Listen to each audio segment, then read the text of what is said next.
Hello. So, have not done one of these in a very long time. And if you're joining me for one of these live Ask Me Anythings Q&As for the first time, they get a little wild. They go on for a while. I usually get quite a few super chats. So as I put in the little pinned comment, I'm going to try to answer as many questions as I can for however long I'm live. Super chats will take the priority, and it's not unusual if I get a string of super chats that take my attention for a couple hours. So just be prepared. I'm going to try my best. The other thing I'm already noticing, which feels like could be a big problem, usually StreamYard, which is what I'm streaming from, automatically stars and cycles over to a different category of my live chat, all of my super chats.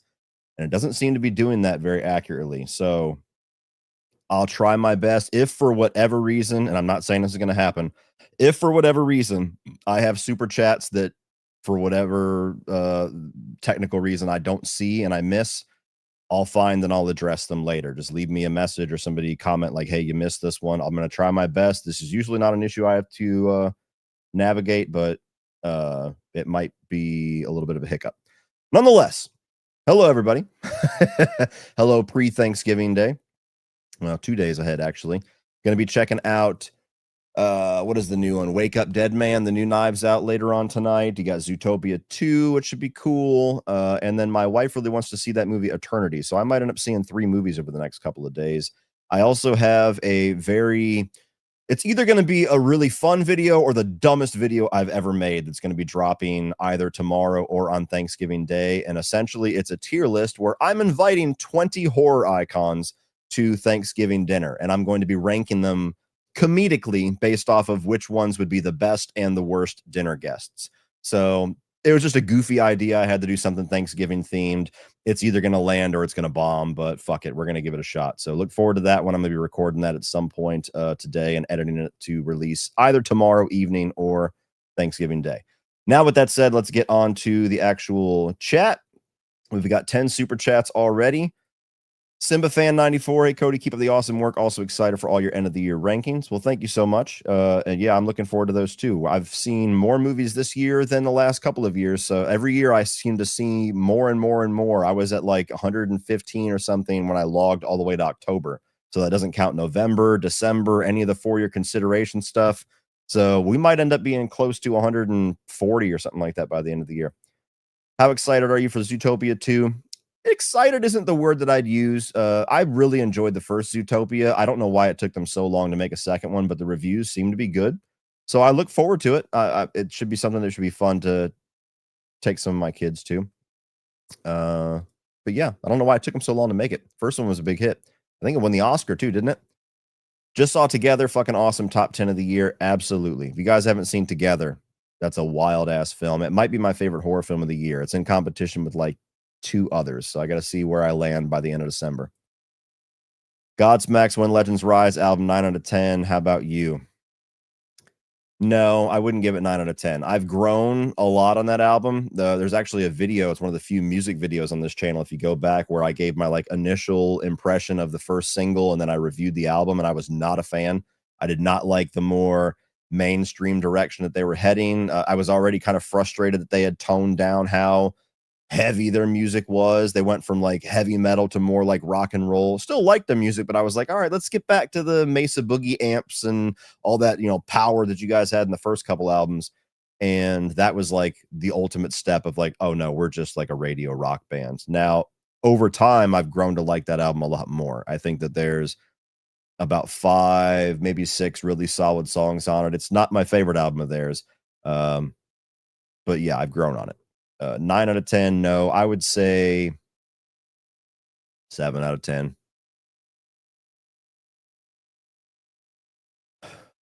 Have you seen the Norwegian zombie movie Dead Snow? It's my favorite Nazi zombie horror film. No, it was on the short list for the most recent 31 on 31, but it didn't make the cut, so I did not get a chance to watch that for the first time. It's one of those movies that I can picture the poster, I can picture the cover of it immediately, but I know nothing about the actual film other than zombies and Nazis.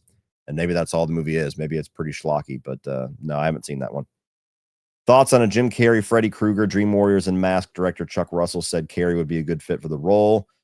Oh, I have so many thoughts on this. My immediate answer is absolutely not, for multiple reasons. Number one, I just don't have any faith that a Jim Carrey take on Freddy Krueger is what any of us want.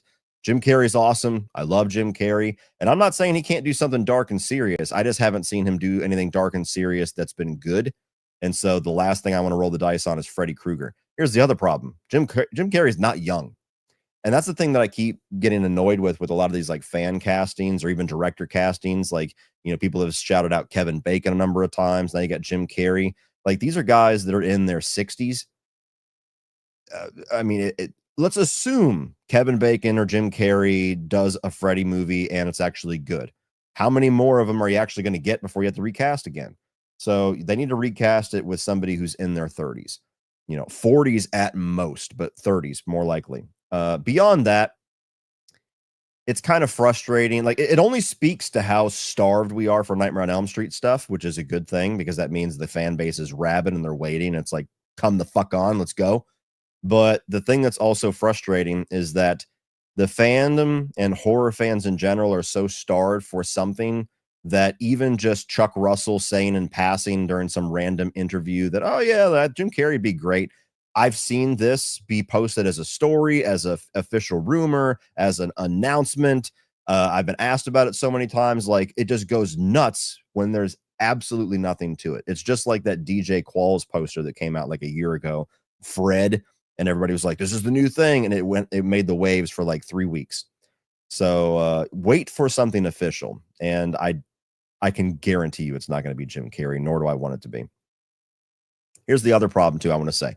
Sorry, I get stuck on this nightmare shit. I don't want an actor who's as recognizable as Kevin Bacon or Jim Carrey playing Freddy. I want somebody who can escape into the role the way that Robert Englund did in 1984. So get somebody who's mostly unknown or completely unknown, who is passionate and can really disappear into the role. Do it like they did with Bill Skarsgård and Pennywise. He had done some stuff, but Bill Skarsgård was far from a household name. And then he just became Pennywise. And now the fucking dude's like, getting roles left and right. So do something like that. Albert E. Cody, big fan. Out of curiosity, are you going to do more music related content, top 10 bands?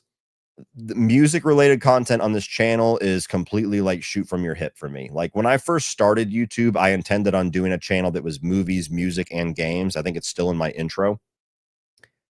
And I had to learn the hard way that YouTube does not allow you to do that. You can do that after you've established yourself, and you can maybe survive that way, although it's still extremely difficult. But YouTube does not reward you for being a jack of all trades channel. They reward you for niching down.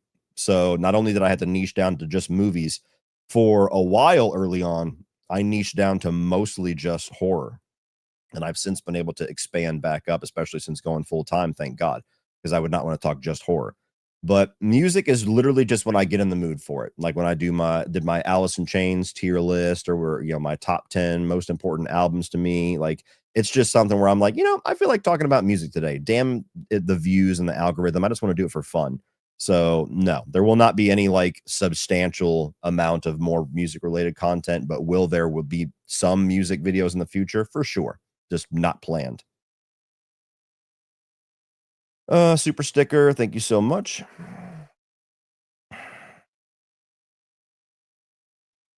Alrighty. What do you think about my Freddy Krueger fan cast, Anthony Starr? I think even he's too recognizable. But you're heading in the right direction. You're heading in the right direction. I don't really see him as Freddy so much. I would need to, I don't know. I don't hate the idea, but I don't immediately look at him and I'm like, ooh, yeah, that's a sexy idea. So like, uh, the closest thing to that, I've heard people say Walton Goggins. Now, Walton Goggins, I think, is more recognizable than even Anthony Starr, so he doesn't really fit my criteria either for what I would hope for. But there's something creepy about his look that I could see really fitting the look of Freddy. Anthony Starr is a little bit more of a pretty boy, so I don't know if that would work or not. But I love Anthony Starr. He's awesome, so I would not doubt his ability to do a good version of it as far as his acting goes. What's a better hidden gem, Rudderless or Frailty? Oh God, dude, fucking Sophie's Choice. These are my two most common answers when people ask me for a hidden gem or like a underrated movie or something like that. I don't know, man. It's hard for me to pick. I think I would, if you put a gun to my head, I would probably pick Rudderless just because there's nothing like it. And it's such an underknown gem that I feel like I'm responsible for like a sizable amount of that movie's fan base, which is kind of cool.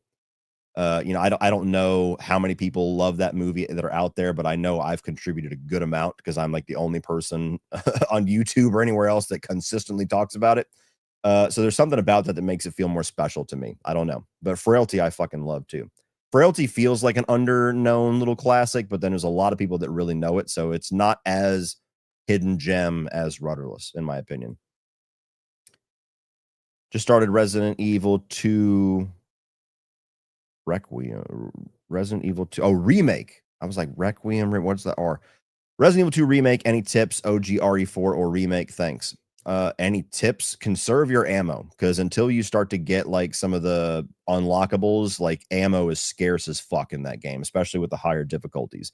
So conserve your ammo, learn to run around or navigate around zombies without having to blow every single one of them away, because you do not have the ammo capacity for that. Unless you're playing on like one of the easy modes, then you're fine. That's the biggest tip that you will learn the hard way. And you will find yourself in a spot in that game where you have now reached the point of no return where you cannot go back, and you have shit ammo and you have like a boss fight or something where it's going to be a motherfucker for you. So that's the big tip for that one. OG RE4 remake, they're both 5 out of 5 games. The OG, obviously, there's a lot of nostalgia there. There's something kind of cool about the old way of playing that one. The remake, I think, better makes the RE4 template a lot better in almost every way, with a couple exceptions, like one boss battle in particular and a few elements that I think were better in the original. So you can't go wrong with either one. If I had to take one at this point, I think the remake is more replayable just because it's a modern game, but they're both incredible. What's your thoughts on Oasis and favorite song? Not overly familiar with Oasis. They probably have one hit song that I remember. I can't think off even the top of my head. Not a band that I was really a frequenter of. So I wish I had a better answer for you. So my bad. Also, forgive me if talking starts to get my coughing going. I don't know if I'm catching a cold or something like that. I hope not before Thanksgiving, but my throat felt a little raw earlier today, and I've been trying to drink water. But yapping for a couple of hours is probably not going to be in my favor. Cody, how do you fix the Jeepers Creepers franchise? Restart it, honestly. Restart it, go away for a while. Have somebody who's actually a decent established name or somebody that we like come back, take it seriously, give it an actual budget.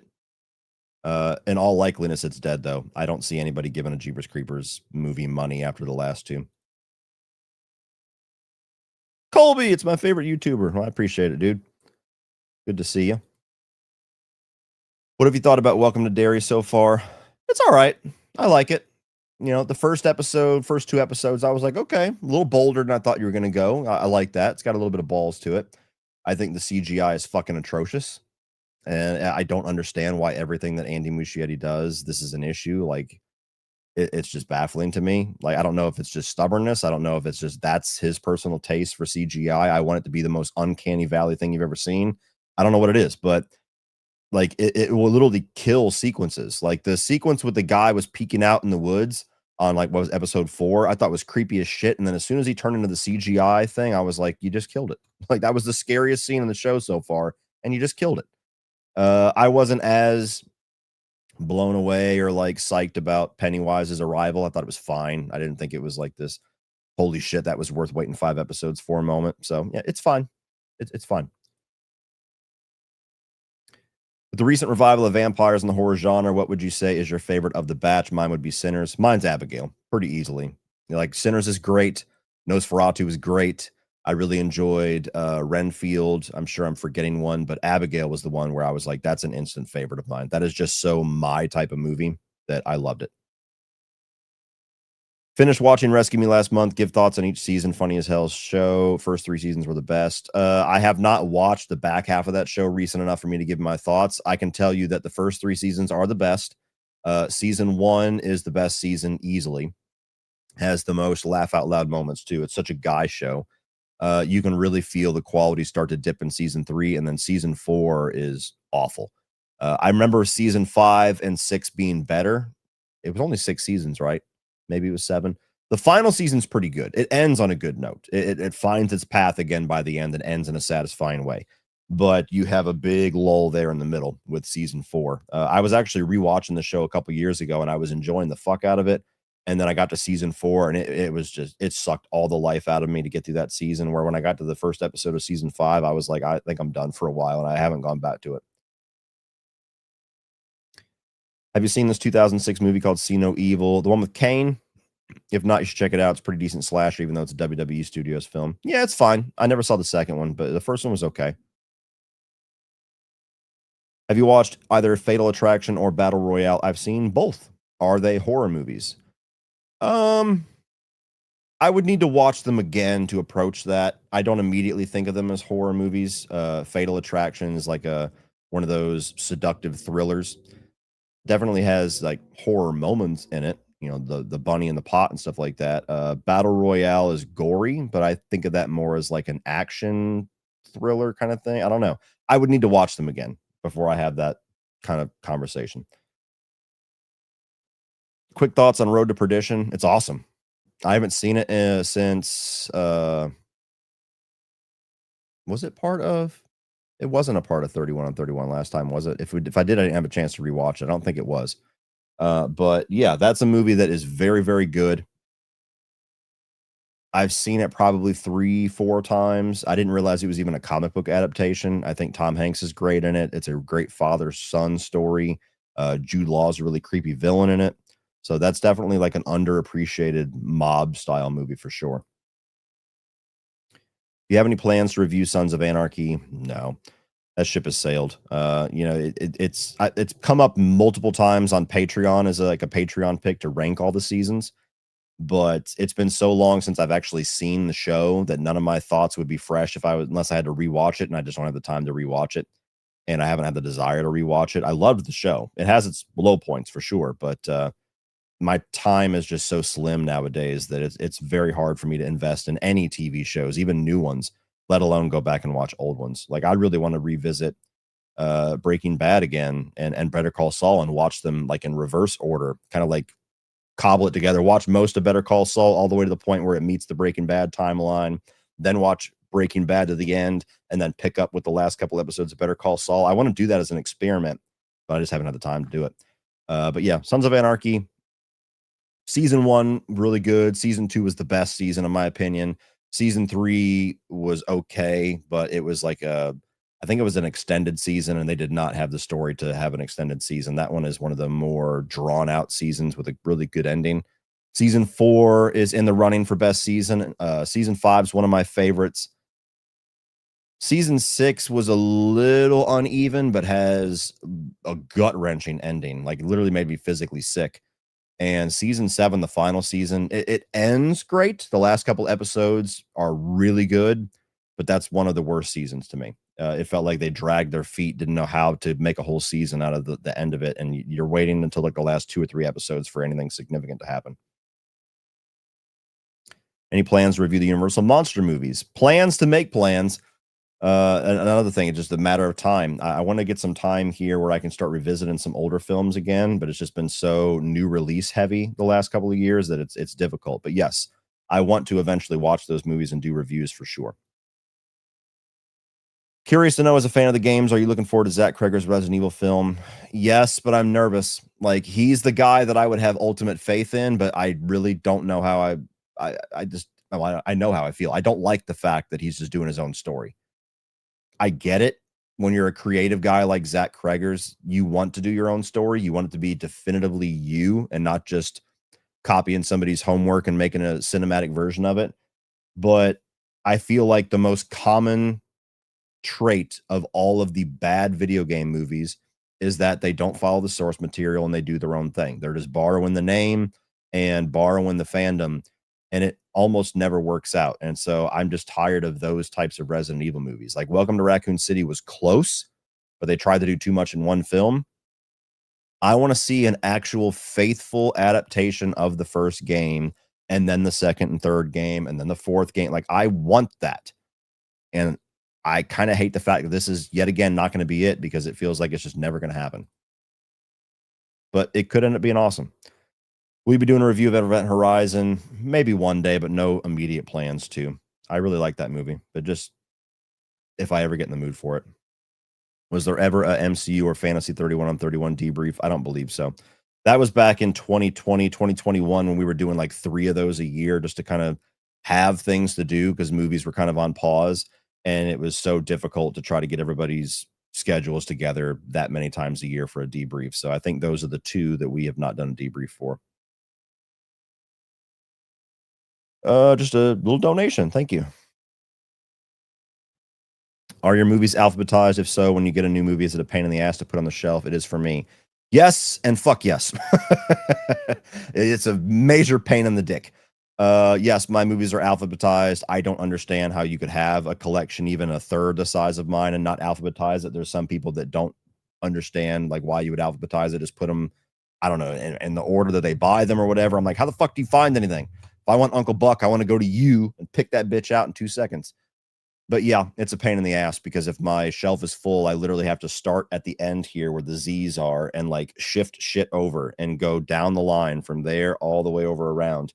Now, on that note, I just did the off the shelves. I'm out of room. These shelves are full. There's Blu-rays sitting right here. You can't tell, but they're just a stack of Blu-rays because I ran out of room and can't put them away. So at some point in the next week or 2, I'm going to have to get rid of these shelves and build my own. So I already have an idea of taking some 2x4s and like attaching it to my wall all the way up to the point where my vaulted ceiling starts, and then putting like little slats across to open the shelves up to the top, as well as this wall and this wall over here. And that should help me survive for another few years. But yeah, I'm running out of room. Or I have run out of room, I should say. Cameron said Terminator is a horror movie on YouTube. I know. Just kidding, kind of. But yeah, I have said for a long time that the first Terminator is a horror film, and even more so, I say that it's pretty much a slasher film that nobody likes to call a slasher film. And just recently, we did a podcast episode of like some of our horror hot takes, and people were sending me that clip. They're like, "Hey, did you see this that he just came out with?" And he says himself, the writer and director of Terminator, says we were basically making a low budget slasher film. So there you go. To all the people that have given me absolute hell. I'm joking around mostly. I don't take it that serious. I think it's funny that how serious people get mad about that opinion. But yeah, that was a validating moment. Like, if only somebody had said that long before now. Hey, Cody, what would be your most overrated metal band? Oh, that's tough.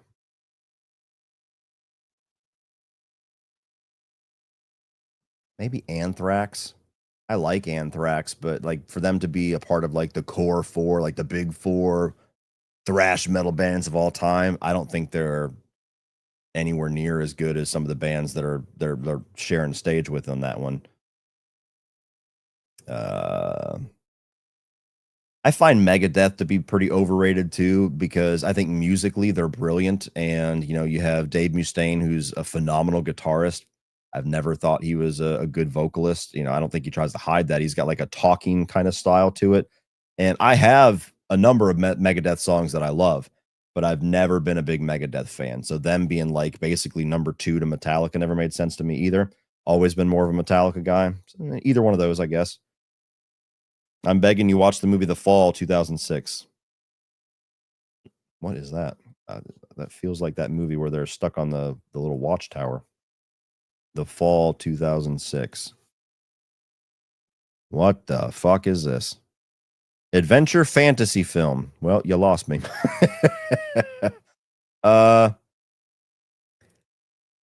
It's probably not going to happen. I'm sorry. I'm glad that you're passionate enough to send me $2 to beg me, but yeah, there's nothing about that looks like my thing. Hey, Cody, first time we've seen you live. I know it's been a while. First time we've seen you live. We watch your vids on the big screen for seminars here in the office at work. Oh, wow. Your face is about 90 inches wide right now in our office. Nice to see you. Well, holy shit. Hello, everybody. I'm like Dr. Evil on the fucking screen right now. That's pretty cool. Yeah, I just want to picture that, like me like the fucking conference guy. That's awesome. Sorry you guys are working today, but hopefully I can bring some levity to it. Just wanted to thank you for all the movie suggestions over the past few years. We seem to have similar tastes in films aside from you not loving Friday the 13th. That's cool. We can't agree on everything, but I'm glad I can give you some movie suggestions. About 2 to 3 years ago, I sent you the movie Split Second starring Rutger Hauer. I'm just wondering if you had the chance to watch the film. Unfortunately, I have not. There's probably 100 plus movies on that shelf right there that I have the intention to watch and just have not had the time. That's the biggest casualty of going full time, honestly. For as much as I love movies and it's allowed me the time to watch more movies than ever, it's taken away my time to be able to dive back into older films and like add to my movie experience. So much of my time and energy is devoted to new films and content that's supplementary to that that I've lost the ability to just kick back and watch a movie. You know, it's my brain is always like, "What are you doing for work right now?" So it's unfortunate, but yeah, hopefully one day I can get to it. I appreciate you sending it. I'm sorry it's taken so long. Did you ever see Diary and Survival of the Dead? No. If we ended up picking that for the 31, I would have saw it, but I don't think anybody was, jonesing to watch those. So no, I have not. What's up, Cody? Quick question. Best movie of 1999? Oh God, man. I mean, you got Shawshank Redemption's probably the easy answer, but you got Pulp Fiction. No, that's 94. What the fuck am I talking about? I'm sorry. That's gonna get clipped out. 1999. Okay. So you got The Matrix. You've got American Pie. You've got The Faculty. I'm pretty sure it was 1999. Yes. Yes. Let me see. Best movies of 1999. End of Days, I love. I wouldn't say it's the best. What the fuck kind of examples are these? These are weird movies they got on here. Lake Placid. I love Lake Placid. Fight Club. The Green Mile. That's what fucked me up. I was thinking of The Green Mile. I said Shawshank Redemption. American Beauty. Sixth Sense. Definitely. Boondock Saints. The Mummy. Tons of them, man. Tons of them.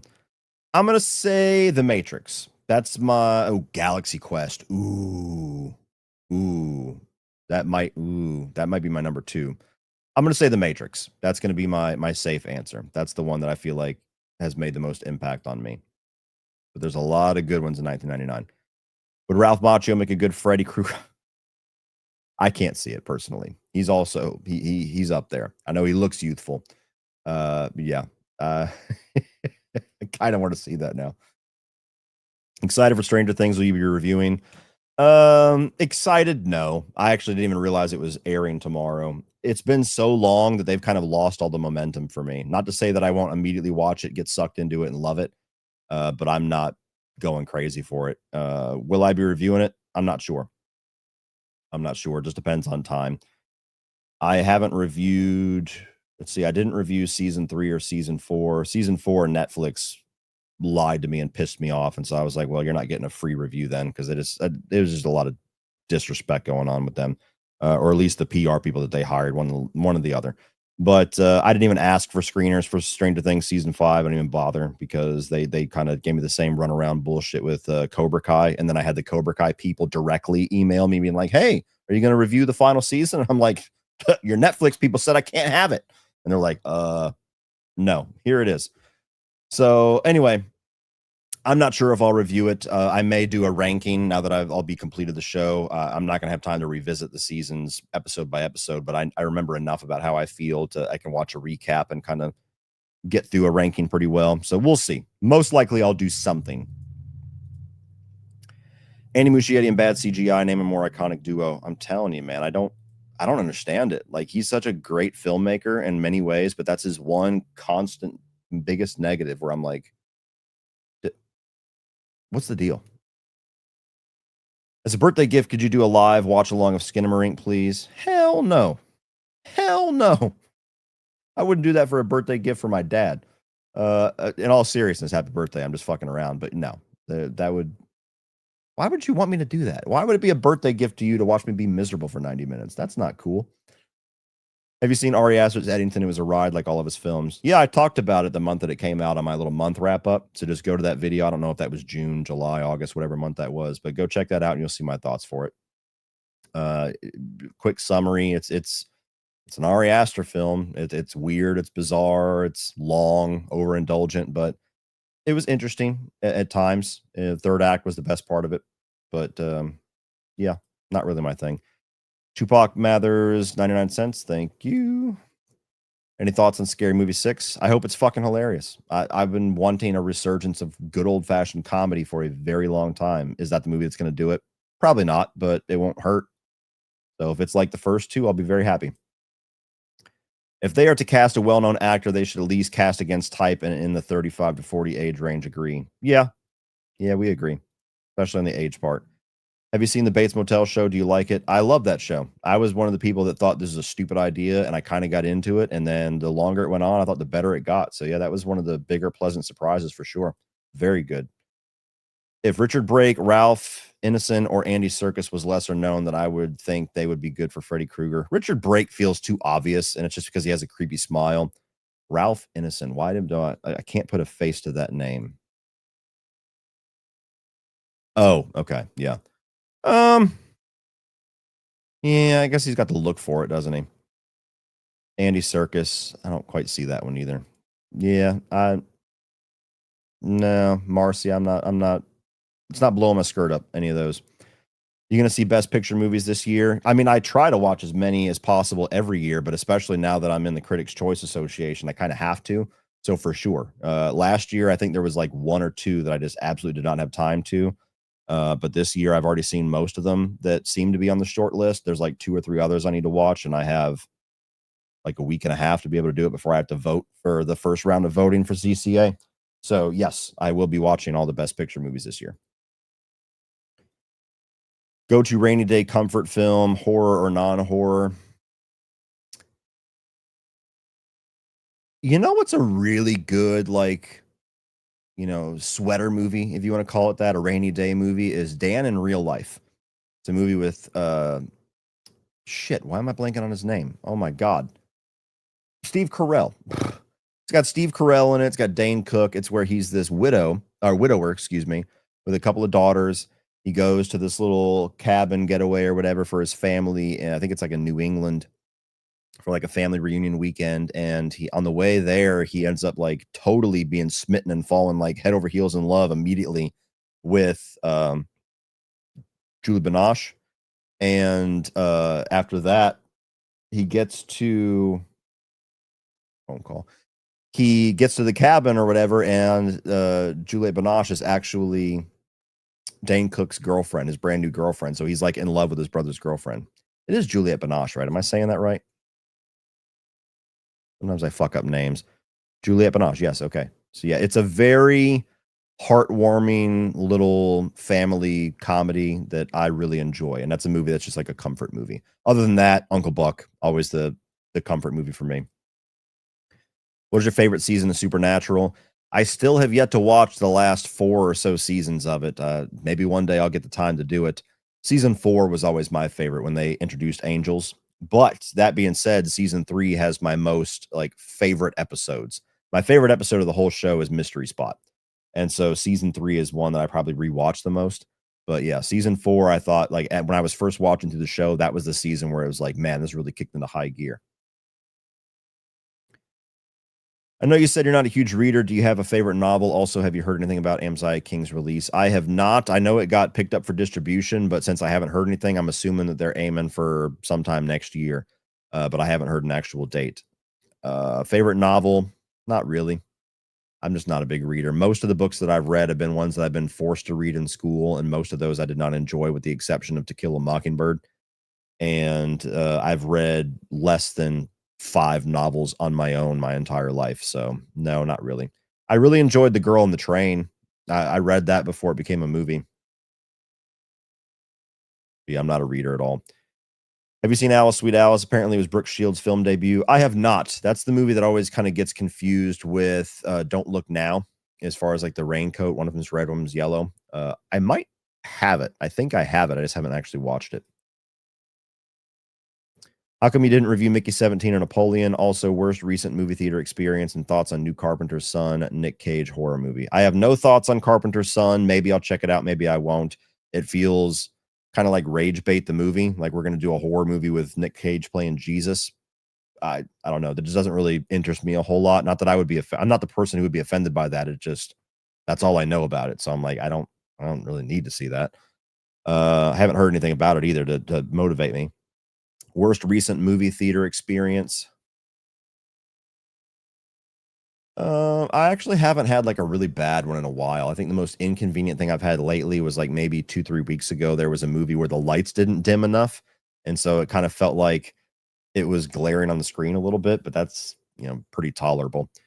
How come you didn't review Mickey 17? I didn't see it. Just didn't have time to. I think it came out whenever I was at South by Southwest, I believe, and so it just got lost in the shuffle. Napoleon, I didn't have any interest in ever watching that one, so I never did. And everybody said it was horrible, so I'm like, well, I'm not going to dedicate 3 hours of my life to this. What concert are you watching? Lady Gaga dressed as Freddy Krueger or Taylor Swift dressed as Chucky? I'm not watching either one of them. I'm not a pop guy, and them dressed as a horror icon would just annoy me. So, yeah, I'm not watching either one of them. Lady Gaga, very talented. I respect her, but she's a pretty good actress. But I'm not into pop. Taylor Swift, I don't want to have people like come bomb my house for saying this, but I'm not a Taylor Swift fan. My girls and my wife love her, and I've listened to most of her songs in passing because it's always on in the car, and I don't get it. And she's reached a level of fame where it's almost like all encompassing, where it's like you can't get away from her, and that also is annoying if you're not a fan. Have you watched the Ice Nine Kills music video for A Work of Art? I have. It's a very cool video. I'm not huge on their music. Not that I've listened to a lot of it, but I haven't really heard anything that's hooked me yet, but that's a very cool video. Will you be reviewing any more of Welcome to Derry? I'll do a season review when it's done. I never planned on doing episode reviews. I don't enjoy doing episode reviews for shows, unless it's something like Dexter where I can just seriously nerd out and I have all this pre-established fandom where I can talk for a very long time and speculate and it's fun. Episode by episode reviews are kind of annoying because you're expected to give a definitive thought on something that is incomplete. And so all it leads to is frustration because you can very easily change and shift your thoughts from week to week. You can be very positive on something week to week and then get the whole picture of the season at the end of it, be disappointed and kind of end up going negative on the whole season, which people have a hard time understanding, or reverse. Like when I was reviewing Chucky, it was frustrating because some of the fan base of that show are toxic assholes and don't want to hear anything negative about that show at all, which makes it miserable. And then you have like Last of Us season 2, where I had significant issues throughout the season, but for the most part, I was positive on most of the episodes, and I really, really liked the stuff they did well. But then you get to the end of it, and it's like, okay, well, now that I've seen the whole season, it really feels like you rushed through all of this, and so now I'm overall very frustrated. And so then you kind of, it's just a weird game you have to play that's frustrating. I would rather just talk about the whole season as a whole and save aggravation. Are you excited for the next Silent Hill movie? I'm curious about it. It might be good. All the signs point to it not being very good. I thought the trailer was okay. The production photos and everything looked awful. I was like, this looks like a porn parody. It's bad. But the trailer looked pretty decent. So it looks faithful to the game. And that's what I was just bitching about. So that at least gives me a little faith. Big fan. Keep up the great work. Got a question for you. If you had a large budget, full creative control, and were asked to direct a sequel, what would you pick, if any? Well, I don't really think I need a large budget, just one that fits it. I would like to do a sequel to Trick or Treat, the 1986 horror heavy metal movie. I think there's a lot of potential to do a modern version of that where that record is sitting collecting dust in some record store somewhere, and some modern kid from 2025 who's into all the 80s metal and is kind of the rough around the edges guy who's outside of the cliques discovers it and discovers who Sammy Kerr is, and then he gets resurrected. I think there's some really cool shit you could do with that. What's your opinions on the Puppet Master films? I've only seen 2 of them, didn't like either one of them at all, and I'll be damned if I'm going to watch the other 17 of them, however many there are. I watched the first one, didn't like it, and people were like, well, you got to watch 2. 2 is the best one. That's where you'll become a fan. And then I watched 2, and I'm like, I don't like that one at all. And they're like, well, you got to watch 3. 3 is where you'll become a fan. And I'm like, okay. Or it's just not for me. So yeah, not a fan so far. Have you seen the Danish movie called The Hunt? No. I've seen The Hunt, that was like the big political controversy movie from a couple years ago. It was like 2020. That's it. Feel like if there was a scenario where they would be released a new Nightmare movie tomorrow and they cast Andy Serkis as Freddy, I'll definitely watch it, even though I agree with your take. I mean, I'd watch it, yeah. No matter who they cast, I'm going to watch it and hope for the best, but that would not be my choice. Would you rather get an Uncharted 5 or Last of Us 3? Last of Us 3. Gameplay wise, I would love a new Uncharted, probably more, but I feel like Uncharted 4 very satisfyingly closed out that story to where if we stop there, I'm good. There's plenty of side stories to tell with other characters. They proved that with the Lost Legacy. So I think they can and probably will go forward at some point, but I'm fine with Uncharted. Last of Us Part 2 does not feel like a satisfying ending to me. I've seen people argue that, and I'm one of the bigger Last of Us Part 2 fans you're going to find. I disagree. I think that there's at least one more story to tell. Probably only should be one more story to tell to close out the story of Ellie. And I think it needs to end on a more hopeful note. I mean, we've ended on some grim stuff for the last 2. I think ultimately it needs to lead to her saving the world in some way, or at least giving the world hope. And I will be very perplexed and pissed if we never get it, because it's like, how the fuck do we not have this game? You've remastered the other ones a dozen times at this point. You teased a multiplayer game that nobody asked for and then canceled after you dumped hundreds of hours into it. Now you're doing this intergalactic game, which I'm excited for, should be cool. You got this TV series that you're doing that you're saying we're going to do 5 seasons for. I don't know if that's actually going to be the case if the next season performs poorly, but what the fuck? Give us The Last of Us 3 and finish it. Which modern horror director excites you the most? Probably Zach Cregger, just because I've loved both of his films and he's very unique and different, and I just would really be curious on what other things he wants to do. So he's up there. I mean, I love what Flanagan's doing. I don't know. I mean, is James Wan still considered to be like a modern horror director because he's been doing shit since the early 2000s?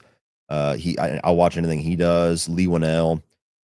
I'm very curious to see what Jordan Peele is going to continue to do. And as much as Ari Aster feels like he's actively making movies that are not for me, I'm still curious about what he's going to do. There's plenty of names there, but the biggest one so far, I think, is Zach Cregger's, because he's just like a strong 2 for 2 for me so far. Do you have a favorite era of horror movies? Definitely the 80s, easily. Whether it's slashers, vampire films, most of my favorite movies are housed in the 80s. So yeah, I'm a 90s kid who was born 12 days too late. I should have been an 80s baby.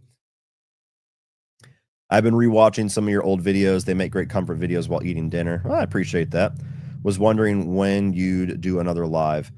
Yeah, I enjoy doing these, but they're very exhausting. Like, I've been talking for 45 minutes and the super chat count has not moved, because by the time I answer one, there's a new one. And so these tend to be like 3-hour long videos of me talking the entire time. And so they're pretty draining. They're fun and I enjoy them, but I can only do so many, because then it would just, like, financially, it would make sense for me to do this very often, but it's just exhausting. So yes, it's a very much something I have to like work up the strength to and be like, okay, today's the day. Q&A. Let's do it. Who are some of your favorite UK rock bands? Judas Priest. They're my favorites. I'll just say Judas Priest. Yeah, they're probably my second favorite band of all time, and so yeah, we'll go with them.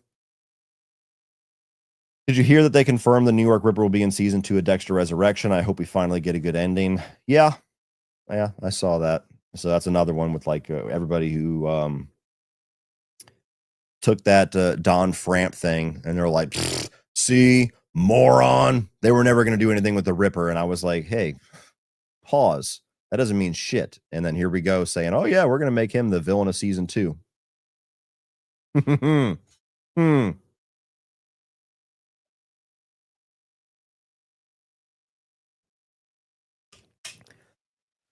Jonah Mitchell's coming back. Heard it here first. What do you think about Hereditary 7 years later? I mean, it's not one of my favorite horror films, but I think it's still very good. You know, I pretty much feel the same way about it as I did when I saw it. Really solid debut from Ari Aster. I don't think he's done anything near as good since. 2 parts. Did you watch Scream 7 trailer? No, I did not. Also, who would you rather restart the Nightmare on Elm Street, Fede Alvarez or Lee Winnell? Oh, Fede Alvarez. Lee Winnell, I love. I'm a little worried after Wolfman. That did not work for me at all. And I see his style leaning more towards something like remaking like Escape from New York or something. Because you look at like Upgrade and Invisible Man, like there's a bit of like an action sensibility with the way that he moves the camera around. And there's some action in Upgrade for sure. Fede Alvarez, his intensity and his visceral sense with his movies, I think would be perfect for Nightmare. Now, I don't want him to get caught in a rut where he's only just rebooting other people's franchises, though. I want him to do original shit too. That's the only reason I would be hesitant to say Fede, because he did Evil Dead, and then he did a movie which is the Dragon Tattoo sequel that nobody talks about, and then you have the Alien Romulus, and so I definitely want to see his original shit because Don't Breathe was awesome. Thank you so much, 99 cents. I'm curious if you've seen the Survivor 50 cast, who you're excited to see back the most. Well, let's pull that up because I do, but I forgot. Okay, let's see. So I don't know. I really want to see Sari win at some point. I don't know if she's my pick for this season, but it feels weird that she has done Survivor so many times and her story is so amazing and she has not won yet. And she was fucking robbed during Game Changers. So I hope she does well. I don't think Coach is going to go far at all, but I'm going to be curious to see him because we haven't seen him since he had that psycho religious crap going on in South Pacific. Colby, him coming back is cool. You know, he was like the all-star guy at Australian Outback, and then he came back during Heroes versus Villains and kind of ate shit. So it'd be cool to see if he was a one-hit wonder. Let's see. I'm curious how Emily's going to do from season 45. She was kind of a person who was up against the ropes the whole time because she had a very abrasive personality. So I'd be curious how she is. Jonathan, fucking beast. Be cool to see him back. And Ozzy, no chance at winning. He never learns anything. I like Ozzy, but he just plays the same game every time. I'll fish for you, and I'll beat you at all the games, and you should just keep me around because I'll fish for you. And that's it. Okay. So those are my quick thoughts on those. What movie do you prefer, 7 or 8 millimeter? Oh God, 7 by a fucking mile. 8 millimeter is great. It's underrated. 7 is one of the best movies ever made. So it's not even close. Speaking of Friday the 13th, you should do a ranking of the hottest chicks from different horror franchises. Friday the 13th, Halloween, Freddy, etc. Yeah, maybe. You got to be careful with that type of content because people are so fucking weird nowadays that even if you just acknowledge, like, these are a collection of the actresses that I think are the most beautiful, you run up against the misogyny and, oh, you're only valuing them because of their looks and it's not ranked off of which ones are the best characters, the best act. Like, you run into all that stupid bullshit. And so it's like, it might not even be worth it. But yes, in a normal world, that would be a good idea. In Dexter season 3, Deb should have taken down the Skinner, and Miguel and Dexter should have been separate storylines. Skinner is still a bad villain. I mean, no, I don't agree with you. Miguel not being part of Dexter's story doesn't make any sense to me because that's the first time he's challenged with having an actual friendship. I don't see what his purpose would be in the show if it's just a Deb storyline. The Skinner was basically a Deb storyline that suddenly was Dexter's problem at the very end. So the Skinner is a bad villain as far as him being the ultimate bad and Miguel not making it to the end of the season, but I don't see a different version of those events being better. Are you looking forward to the Halloween game from Gunn? I heard it will have a campaign. Not really. I'm not a big asymmetrical multiplayer guy. The only one that I have loved was the Texas Chainsaw game, but that's because you can actually play as a team as the killers too. a very different dynamic, and you're not going to have that with Michael Myers. You didn't have it with Jason. You didn't have it with Evil Dead.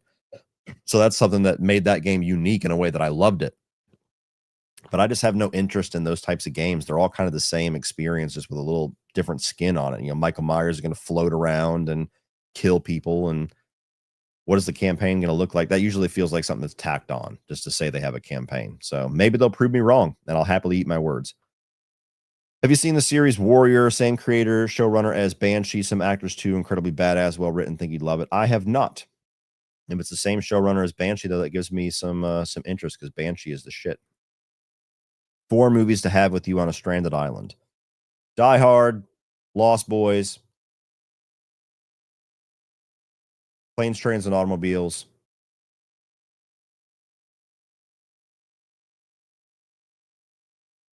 Rudderless.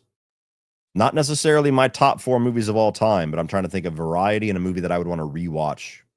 I would want to rewatch Lost Boys more often than The Thing, and The Thing is usually what I say is my favorite. So that's my immediate gut reaction to your question.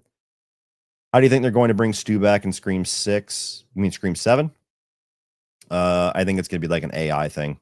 I don't think his actual character is going to be alive, but we'll see. I mean, they've already said Dewey and everybody's coming back. I think somebody's going to be using some kind of an AI deep fake type thing.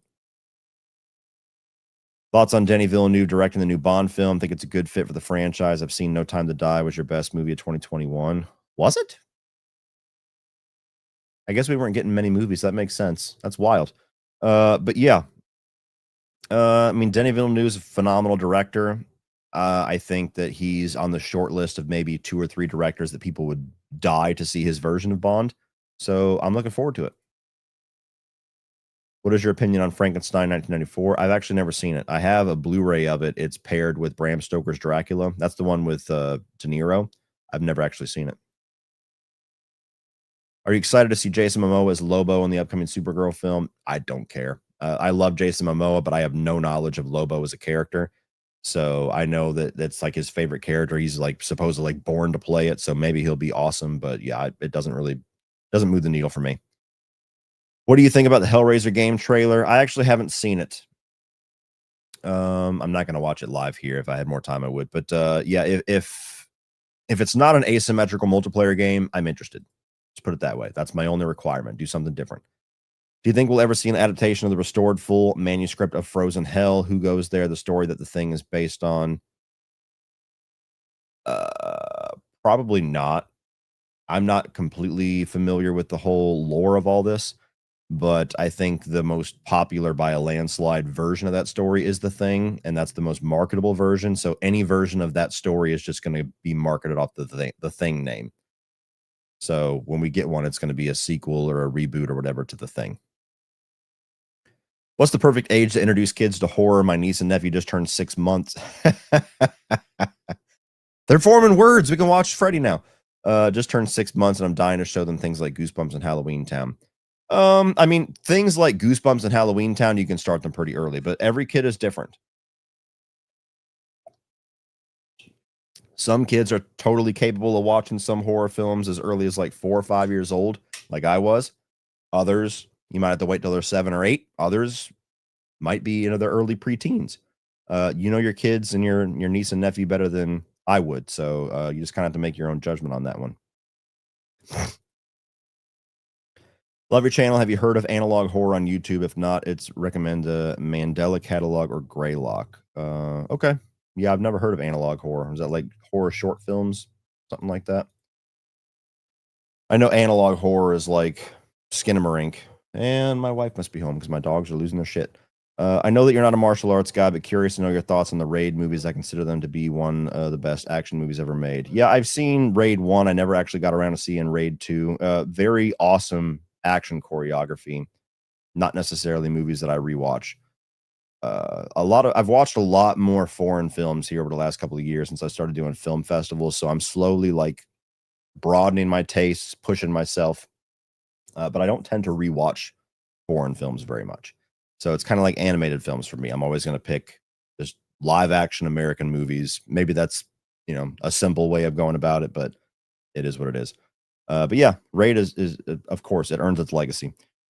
Cody Leach, have you ever watched a movie content creator by the name of yourmoviesucks.org? Any thoughts on some criticisms with his reviews? No. I've never heard of him, nor would I be interested in critiquing other people in my space. It's not my job to do that.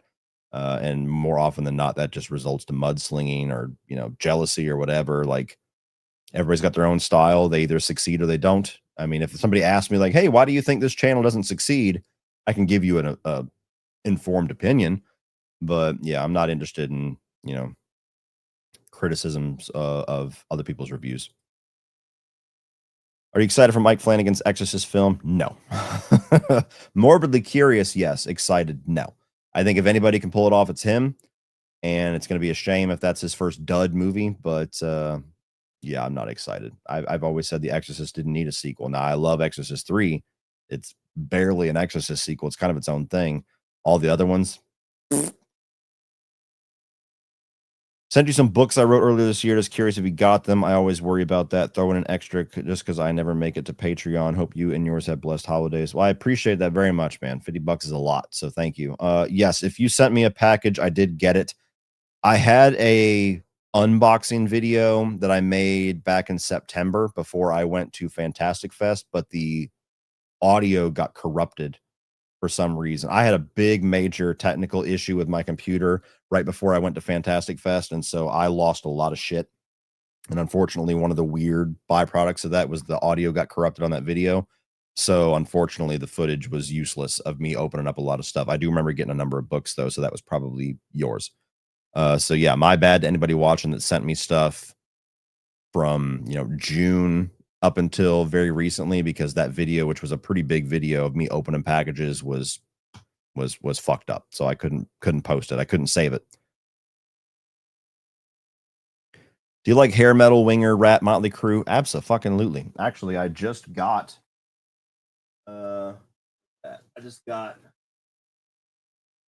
Skid Row. Just got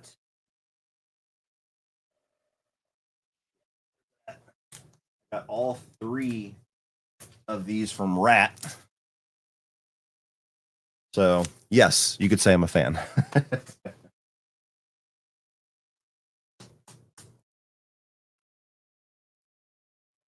I'll get in there. Yeah, that is much like with movies. I was raised on 80s music, so 80s metal and all that stuff, that's my shit. I'm not really a Winger guy, but Rat especially, yes. Motley Crue, some of their stuff, a little overrated in my opinion, but yeah. What's your opinion on the Harry Potter movies? They're good. I've never been a Harry Potter fanatic. I saw the first one in theaters. It was a massive deal when that movie came out. I thought it was amazing as a kid. Second film I never got around to watching, and so I didn't actually watch all the rest of the Harry Potter films until we did the Fantasy 31 on 31, and it was pretty enjoyable. Not movies that I was like, oh my god, what the fuck is wrong with me? I'm going to watch these all the time now, but I enjoyed them. Have you watched Deathstream on Netflix? Do it. I have not. Is it that found footage movie that I've seen? If it's found footage, that's why. And if it's on Netflix, that's why. Because I don't watch anything on Netflix unless somebody tells me it's awesome, because most of their shit sucks. If the guy that watches your stream on a big screen, you should definitely do a bit where you make it look like you're doing an Illuminati meeting about taking over the world or something. Then your boss comes in. Yeah. We are taking over the world. Favorite 31 was New Breed, just for Brian's reaction to Terrifier, but I would love another comedy 31 with actors or action with actors, Stallone versus Schwarzenegger or Adam Sandler versus Ben Stiller. All of those ideas have been discussed. I'm a big fan of the Stallone versus Schwarzenegger one. I don't know if it'll ever happen, but yeah. Thank you, Mark. What were your thoughts on Dark Harvest from 2023? I forgot where you had it on your yearly ranking. I recently watched it and really enjoyed it. I thought it was solid. Really good idea. I don't remember specifically what my issues were. Maybe there was some twists that I saw coming or something like that. But yeah, it wasn't a classic, but I enjoyed it. I thought it was cool. Been watching you for years now and make my own reviews. Well, that's good to hear. Good luck with that. Aside from YouTube being your job, what keeps you motivated? There are days when I want to record, but obligations get in the way. Thanks. Well, luckily, I've got to a point where I can survive not having to feel forced to make content multiple times a week. Like I haven't done like a video in almost a week at this point because I've been so busy with holidays, and we went to Orlando for the weekend. So I have a little bit of a buffer that I've worked myself to be able to have at this point in my career. But yeah, staying motivated. I just always try to find fun things to do. I try to never lose sight of why I started this, which is fun. There's times where it's work. Sure. There's times where there's movies I don't necessarily want to go see that I have to go see and then do a review for. Sure. There's times where I wake up that day and I'm like, I really don't feel like recording and editing. I would rather do anything else. Sure. But it's a matter of just getting the process down to a science. I've got really good equipment where it helps me be very fast and efficient at that. So even if I don't want to record and edit, I can still knock it out in a couple of hours and just get through it. And like I said, I try to maintain sight of the fun of it. So like, today before I decided to do a Q&A, I was like, I need to do a video today. It's been a while. What am I going to do? Am I going to review something? Am I going to come up with like a top 10 or a ranking video off the spot and just roll with it? And I just couldn't really think of something. And so Q&A was the most fun thing that I could think of to do today. There's a lot of days like that. So yeah, just maintaining your sights on why you started, and don't turn it into a point where you're just miserable making content, because it does show. Trust me. At least I see it. When I edit a video that I'm not really that into, I can tell. Thoughts on my Mount Rushmore, my favorite actors of all time: Matt Dillon, Billy Bob Thornton, Viggo Mortensen, and Clancy Brown. Interesting Mount Rushmore. I think when you approach Mount Rushmore, that goes beyond your four favorite. And Mount Rushmore as a concept is more about like who actually has made the biggest impact. It kind of all works together. So we just recorded a podcast episode today, actually, where we did our horror director Mount Rushmore, and we hashed it out and kind of made like a Lost in the Shadows Mount Rushmore, where Chuck had some picks, I had some picks, we had some things we agreed on, some things we disagreed on, but we tried to weigh like how many masterpieces does this person have, like unpopular opinion as masterpieces, how much has he impacted the genre and for how long, how many people quote this person as a major influence for horror filmmaking today. What is their overall hit ratio on their filmography? Have they made like 2 hits and everything else sucks? Has everything they've made been good? I think all that works into the conversation when you're talking about the Mount Rushmore, because not everybody would think that George Washington and Abraham Lincoln, the other 2 guys, are the best presidents of all time. Some would, but they're certainly 4 of the most pivotal people in history at forming what America has become. So it's kind of an interesting conversation, Mount Rushmore. Thoughts on Alejandro Inarritu's filmography? Interesting filmmaker. So this is the guy that did Alexander Inarritu. Alejandro, not Alexander. So he did Birdman. That got Oscar buzz, and then he immediately went on to The Revenant. I have not seen anything else that he has done. Babel, I've heard of that one. 21 Grams, I've heard of that one. I haven't seen them, no. So yeah, I mean, he Birdman and The Revenant back to back being Oscar darlings felt like this guy was about to kind of take over the world, and he didn't. Bardo, whatever that next movie is, I didn't hear anybody talk about that one, and he's got another film coming out next year. So yeah, kind of an interesting little filmmaker. Keep an eye out for a movie being filmed right now called The Boy in the Iron Box, based on a story the same name by Del Toro and Chuck Hogan. It's got Rupert Friend and Kevin Durant in the cast. Okay. Sounds intriguing. All names that definitely pique my interest. Thoughts on the Rocky Sly biopic movie and Rambo First Blood prequel? I had no idea about a Rocky Sly biopic movie. I don't know how I'd even feel about that. Who's the guy who's controlling that story and what version we get of it? The Rambo First Blood prequel, I don't know how I feel about that one either, but it's the director of the 2 Sisu movies, and his shit's pretty badass. So story-wise, I don't really know. I'm not a prequel guy. And when you look at like First Blood, it's the same as when they were talking about doing a Die Hard prequel. I'm like, you can't make a prequel that is going to try to outdo what the original did, because it totally undermines what the original means. You can't have John McClane have some big, massive terrorist event that happened before Nakatomi, because Nakatomi and his time in LA is what birthed that whole thing. It would make no fucking sense. So the same thing with, Rambo First Blood. What is this going to be, him in Vietnam? We kind of got that with part two. It's not exactly, but aesthetically. So what is it? What is it going to be? I don't know. Do you recommend or part of any film watch discussion groups, film groups on social media, or just shit talking? Would love something substantive. Unfortunately, no. I've been a part of a couple of Facebook groups. I don't really have good experiences with any of them. There was one that I was in for a number of years that just got miserable to be in before there was, public fallout issues that caused it to be even more complicated. But yeah, it just turns into fanboy shit talking and people being miserable. And you have to keep it small and tight knit to have to avoid those issues. And at that point, it's like you're just talking with your friends. Um, there was a group that we used to have that my buddy Charles started called Movies That Move Me, but it kind of died off. I don't think anybody was that active in it, and that was kind of that. It was a small group that just never really went anywhere. So no, I don't have any recommendations for you. I'm sorry. You plan on uploading on the game channel soon? No. Maybe when I play through Silent Hill F, I don't know. Besides just being busy, we had a bunch of games drop at once.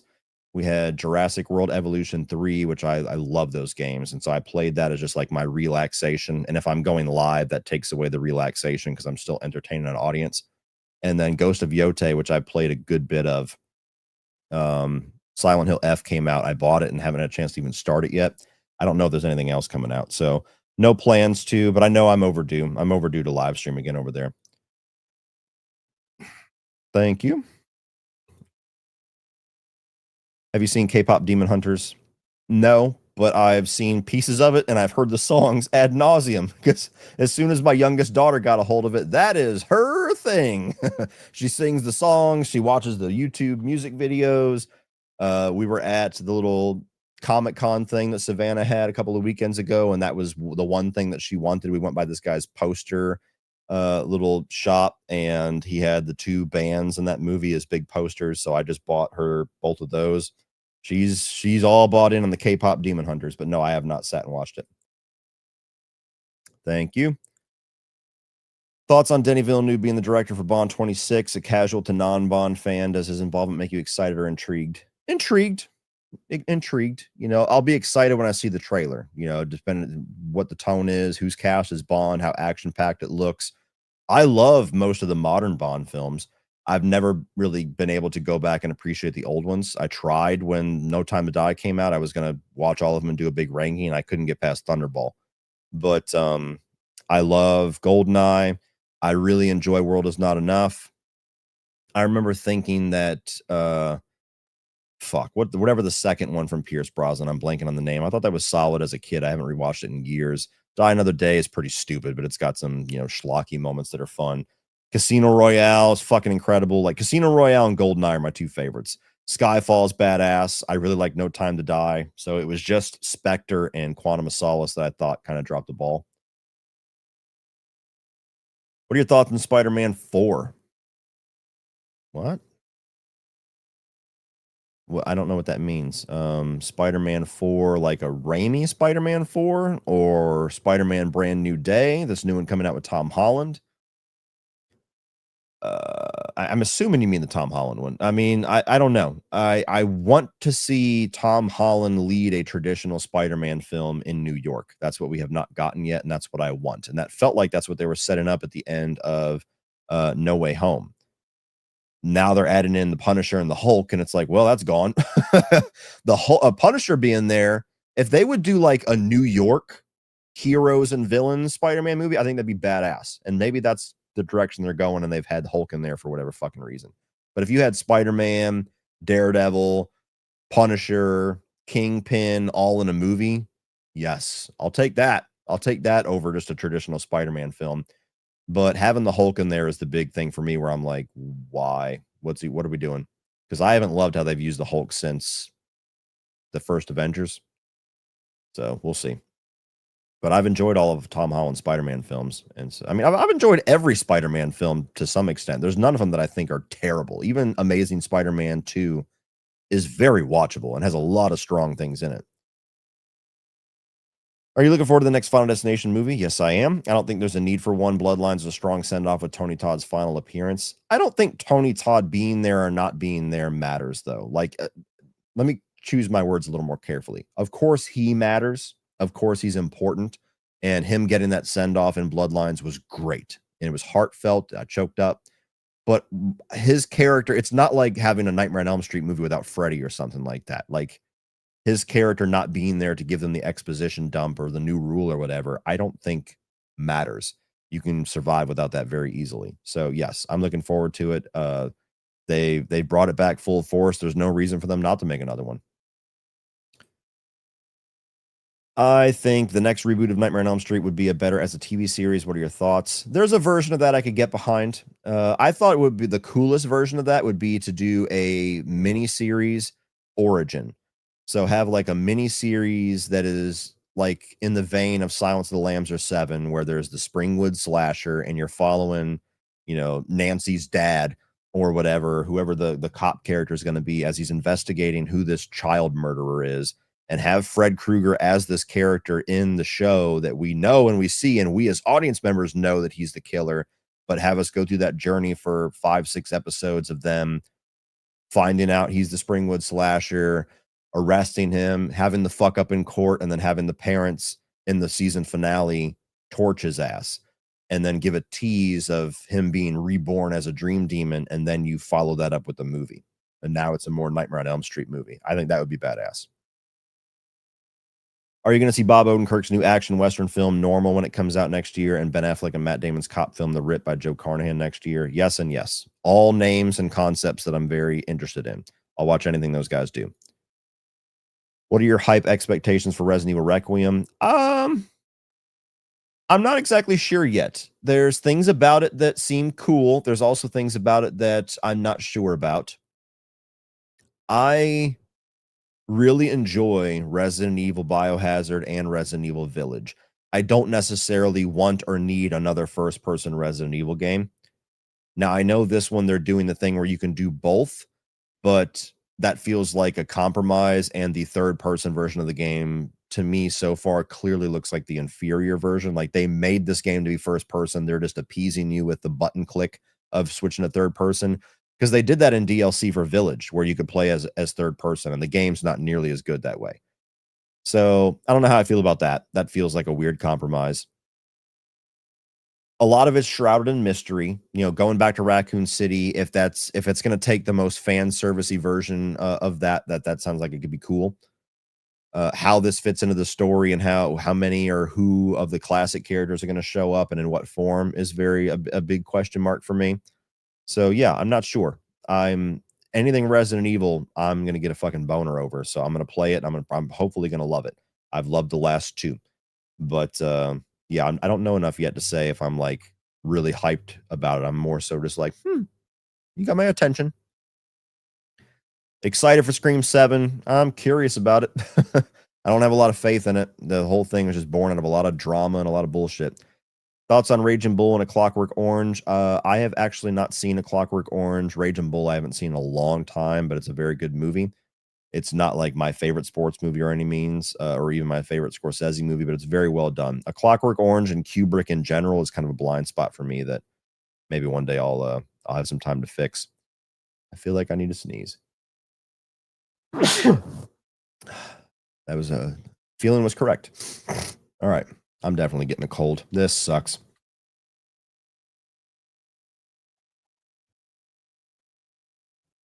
Ugh.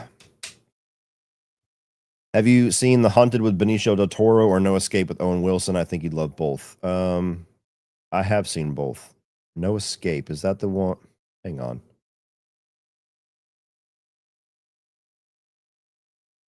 No Escape. Oh, no, I have not seen No Escape. I was thinking of a different movie. I was thinking of Behind Enemy Lines. I have seen Hunted with Benicio del Toro. That's the one with Tommy Lee Jones. That's a pretty solid little action thriller. I have a video game suggestion for your gaming channel. Can you play Dispatch? It's an episodic comedic superhero workplace adventure with all-star studded cast. It has turned out to be the biggest surprise of 2025. Dispatch, huh? Hey Siri, remind me at 11 p.m. to look up the Dispatch game. There we go. I'll check it out. What's a horror franchise that overdid its stay? Exorcist, The Omen, Pet Cemetery, Texas Chainsaw. I Know What You Did Last Summer. When I say overdid its stay, it's like it hasn't really.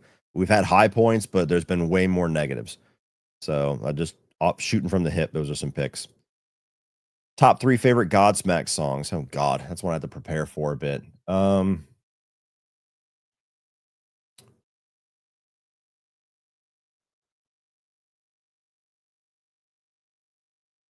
Releasing the Demons, Changes.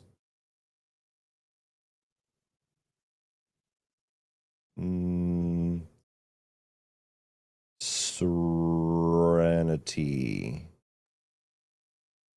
We'll say those 3. Are those all 3 from the same? Yeah, they're all from Faceless. I'm a Faceless fan. Can you tell? Favorite console generation for nostalgia, I'd say PS2 generation, but for actual quality, I would say the PS3, Xbox 360 generation. I would say the PS4 generation is better than that. But for nostalgia's sake, I'm actually going to say the PS1 Nintendo 64 generation was my favorite. That's where you had just the most like iconic games that are so important to me. You know, Resident Evil, Metal Gear Solid, Conker's Bad Fur Day. I mean, you can go down the list. What's your favorite so bad it's good film? I don't know if I have a favorite. Like I love The Happening. I love Deadly Friend. One of those 2 would probably be my favorite. I just have a lot of fun with how terrible they are. My introduction to RE was 7 after I played. I need to check the other games, and I'm excited for Requiem. Hell yeah. 7's a great one. I was worried about 7, but 7 Biohazard scary as fuck, especially in VR. It's very nice meeting you at the Mad Monster Party. Oh, very cool. Thank you for your videos and introducing me to lesser known movies like The Hitcher. Hey, The Hitcher's the shit. But yeah, man, it was. I wish I had a name or a face to put with the name so I could physically remember. But yes, for everybody that I've met at any con, it's always awesome experience. So it was very good meeting you as well. Have you ever watched Uwe Boll's movies? I've seen a few before I even knew who Uwe Boll was. Like I saw House of the Dead. How many others? I don't know. I remember House of the Dead being like the first time as a kid where I'm like, wow, movies can actually be fucking dog shit. This sucks. Just I thought if you loved the game, it had to be good. Nope. Have you checked out Pluribus? I have not. I'm waiting for it to kind of get a few more episodes in before I can watch it because when I get into binge mode, I just want to binge through it. But I am excited. I hear nothing but good things. What did you think about Welcome to Derry? I think it's okay so far. Some really good stuff about it. The CGI is horrendous. I don't really know how invested or how much I care about the military storyline yet, and we'll see where it goes in the back half. Were you ever a fan of late night talk shows? No, never cared. Can you cover the Halloween films again? You haven't done that in a few days. Why is that? Yeah, you're very clever. Yeah. I mean, jokes aside, I don't see myself ever going through and like re-reviewing those movies or anything. But yeah, when there's a new film, I'll re-rank them and stuff like that. We talked about it on the podcast, and that to me was just like, man, I almost have this entire conversation scripted at this point. Have you thought of doing a tier list for best horror moms and dads on Mother's Day and Father's Day? Also, I meet Deb versus Skinner and Dexter versus. I meant Deb versus Skinner and Dexter versus Prado. Okay, maybe I misunderstood your first comment then. I mean, that's a decent idea. Horror moms and horror dads. We'll see. I'm always up for some different tier list ideas, trying to do some unique shit. Is Jeepers Reborn worse than Seed of Chucky? Yes. It doesn't offend me on the level that Seed of Chucky is. Like, there's a difference between worst movie and most hated movie. Like, if you ask me for what is the worst movie ever made, it's probably movies that we've never even heard of. Like, you look at something like Freddy's Dead, Seed of Chucky, like these are still slickly made movies with a budget. There's movies out there that are just fucking atrocious. Absolutely atrocious. Not one single moment is redeemable. when you say your most hated movies, it's usually the movies that offend you or frustrate you as a fan the most, and that would be Seed of Chucky, Freddy's Dead, things like that for me. But Jeepers Creepers Reborn, yes, that is a significantly worse made movie than Seed of Chucky. Seed of Chucky is just very misguided. Jeepers Creepers Reborn is just like, what the fuck happened?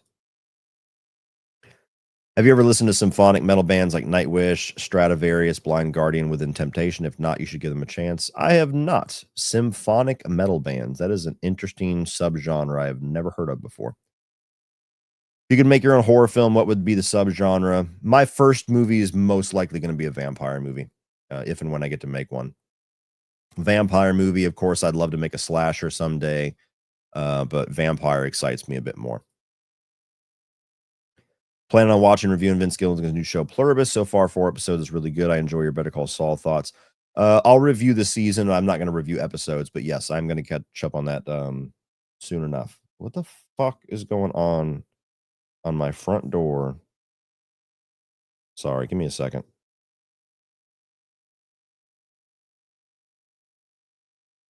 My doorbell keeps going off. As a Resident Evil fan, I really liked Welcome to Raccoon City, Kreger's Resident Evil. I really liked Welcome to Raccoon City 2. Welcome. Oh, okay. So RW, I think you just misordered those, but I think we're talking about the same movie. I really liked it too. It just felt like they should have just done one movie. Like trying to do two at once was its biggest flaw. And I kind of already gave my thoughts on Kreger's Resident Evil, but I have faith in him.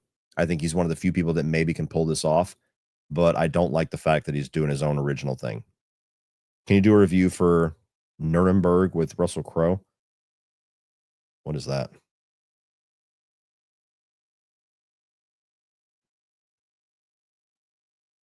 That's a brand new film, 2025. When did this come out? I've never even heard of this. It came out at TIFF, November 7th. Will I review it? No, it will not get a standalone review. If it looks like it may be for your consideration type movie, if I get a chance to see it, then I'll talk about it in some fashion at some point. Just watched Fright Night for the first time and loved it. Do you recommend part 2 in the remake? Yes and yes. The only one that sucks is the one with Lila from Dexter, which is it's not a sequel to the remake at all, but whatever the most recent one is. Fright Night is amazing. Fright Night Part 2 is a lot of fun. Very underrated sequel. The remake, very underrated remake. So yes, all of them are great. Probably haven't seen his films, but Will Kaufman is an underrated director. You would enjoy his films like Sinners and Saints, Daylight's End, and The Channel. Can give more info at the live chat. Okay, yeah, cool. Give me more info whenever we do that. Yeah, I've never heard of him. Have you ever listened to Steel Panther? I've heard a few songs. Yeah, I've heard a few. They're pretty good. Not like a favorite of mine, but I can appreciate them for what they are. Have you considered reviewing the Prophecy franchise with Christopher Walken? No, I haven't seen those in years, though. I have the Blu-ray. My dad used to love those movies, would watch them all the time. And I've seen the first one a number of times as a kid, but I have not rewatched it in a very long time. So maybe one day I'll check those out. I don't know when. Where'd you get the Rat albums? I had their entire collection on cassette up to 81, 91, but that was 25 plus years ago. A lot of vinyls I get on Amazon. A lot of vinyls I get on Amazon, from a few other places, some of them eBay or Discogs or something like that. If it's like a out of print thing that I still really want to get, but all the Rat albums I got from Amazon. How do you like Marilyn Manson? Not really a fan. His music is goth, shock, rock style. Not If You Understand is a great song. Saw him in concert last month. Love Manson. I mean, he's got a couple songs that are good, but he was always too much for me. You know, I like the shock rock stuff as far as like Rob Zombie and especially like Alice Cooper. When it comes down to what Marilyn Manson does, it's a bit extreme. Like I remember the album cover where he's like, you know, nude with no private parts or whatever, where it's almost like a Buffalo Bill thing. He's a little out there for me. Think you skipped my super chat about Tremonti. Oh, Jesus. Oh, Jesus. Let me see if I can find it. Hang on. Hang on.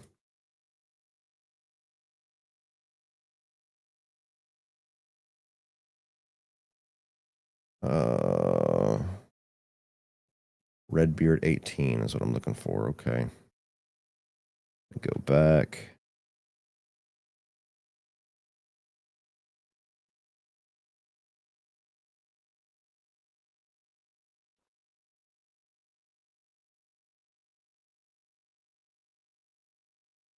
Knew it was going to happen at least once. Oh, Jesus. I am so far behind. You guys are so generous. I love it. But yeah, it's like, oh my God. I have like dozens that I still need to get to. I am not seeing it. Okay. What the fuck? That's weird. Why is it not showing me? If I refresh, maybe? There it is. Okay, I refreshed. Okay, okay. Now we're in business. I was going back to older videos. No wonder I was so overwhelmed. I was like, holy shit. Is there really that many? I don't see it. I think you skipped my super chat about Tremonti.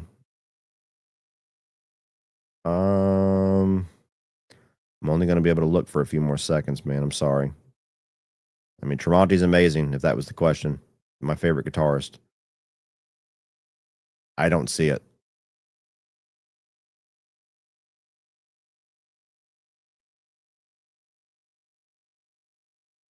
Yeah, I'm at the beginning of the thing now. I don't know what happened. It's not showing on my end. I'm sorry. I apologize. First time donating to fan since your Freddy reviews. Ooh, an OG. Was curious if you enjoy Japanese horror, either games or movies. I mean, games, yeah. I mean, like Silent Hill, things like that. I don't get into like the real hardcore Japanese stuff, but if it's, you know, Americanized to some degree, obviously I can get into it. Japanese horror movies, I actually have seen a few of them. I tend to always have the experience with the remakes first, like The Grudge, The Ring, things like that. So I've seen like Audition, things like that that are pretty out there. Not necessarily movies where I'm like, oh my God, instant favorite, but ones where it's, you know, foreign horror is fucked up in a way that American horror doesn't tend to go that far with. You and Sean Chandler seem to have a beautiful friendship. Aw. Hey, oh, I can't pull it off the wall. I was gonna say, like, here's a picture of me and Sean. Can you talk about how you guys met and what he means to you? I mean, he's family to me. He's one of my absolute best friends. Love him to death. You know, we see each other and hang out multiple times a year. I'm oftentimes staying with him for film festivals and things like that. We're very, you know, for having such different personalities and different upbringings and so many things about us that are wildly opposite, we have very similar outlooks on a lot of things, and so that allows us to get along very well. A very similar level of maturity with the way that we look at a lot of certain things. So yeah, love him to death. We met when we both started YouTube within a few months of each other, and then we both did a review for this movie called Bloodfather with Mel Gibson. Came out in 2016, and he commented on my review. You can go back and see it. Just go over to my Bloodfather review, and you could see like the origins where he was like, "Hey, you know, I liked your review. And, you know, I did a review too. If you want to check out mine," and I checked out his, and then the rest is history.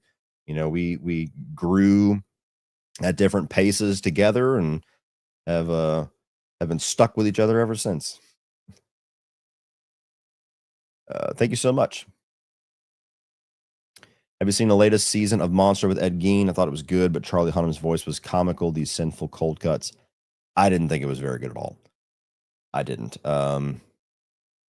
It was bizarre. It was weird. Like I don't think Ryan Murphy's a very good storyteller anymore at all, if he ever was. Like I liked Nip Tuck for what it was. He's done some good stuff, but his sensibilities as a storyteller and as a showrunner are just so off-putting to me now, where everything has to be overly sexual to the point where it's like off-putting. You know, when he did the Ratched show, that's what kind of broke me. The Nurse Ratched show that could have been awesome, but it was just like, oh, did you know the origin of Nurse Ratched, the iconic villain from One Flew Over the Cuckoo's Nest? It's actually like incest and things like that. And it's like, of course, because it has to be sex. You have to have her fucking her brother and things like that. It has nothing to do with the goddamn movie that you're homaging, but yeah, let's go ahead and throw that in there. And American Horror Story was the same way. So Monster was just bizarre. You know, they took so many liberties with that story that it just has no no factual like solidity to it whatsoever. And they focused even more on like his origins of like influencing things like Psycho and Texas Chainsaw and everything than the actual character of Ed Gein, the person of Ed Gein. It felt like it was trying to like overly make you sympathize with him, which is off. Like I understand there's scenarios where like monsters are created because of their scenario and because of their upbringing, because of somebody else, whatever. Sure, we can acknowledge that, but you're not going to get me to sympathize with somebody that fucked dead bodies and made house furniture out of skin and everything. So it's just a very off-putting show. I didn't think it was good at all. What horror sequel felt so bad it nearly killed the franchise for you? Oh man, I mean, Jeepers Creepers 3, Jeepers Creepers Reborn. It's not a sequel, but Black Christmas 2019. That will probably be the last Black Christmas film ever, and probably should be. There's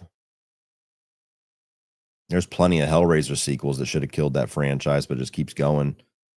I mean, there's a bunch. I don't know. It never really seems to be that way, though. There's never really a sequel that's so bad that it kills the franchise. It always eventually comes back. If X Trilogy had a fourth film, what would it be about? I don't know. The story's done, so I have no idea where to go with that. I would not have a pitch for you. I'm sorry. Absolutely love your content. And you're my inspiration to me wanting to start a small channel of my own. Well, do it. Just do it. Just click record. As a shared love of Phantasm, would a remake or anything interest you? Yes, I think Phantasm should be remade, and Don Coscarelli agrees because that's one of the things that we talked about when I met him. That is a franchise that has its passionate fans like me.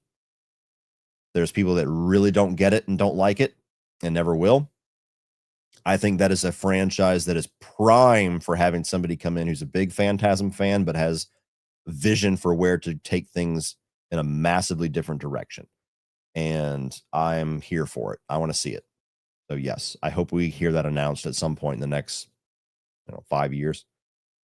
Are you enjoying Pluribus? Has it met your expectations so far? Do you think it will surpass Breaking Bad and or Better Call Saul? There is almost zero fucking chance it's going to ever surpass Breaking Bad.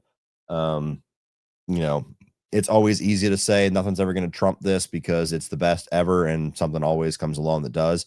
But Breaking Bad is just like perfection. There's not a moment in that show that I think is wasted or could be done better. I think it's perfection. So it doesn't matter how good it is. It's not going to overtake that for me. Could it overtake Better Call Saul? Yes. And I think Better Call Saul is damn good. But I haven't seen it yet. I've answered a variety of this question a couple of times. So I'm sure you've already got your answer. But yeah, I haven't seen any of the episodes yet. I'm kind of letting it build up a little bit.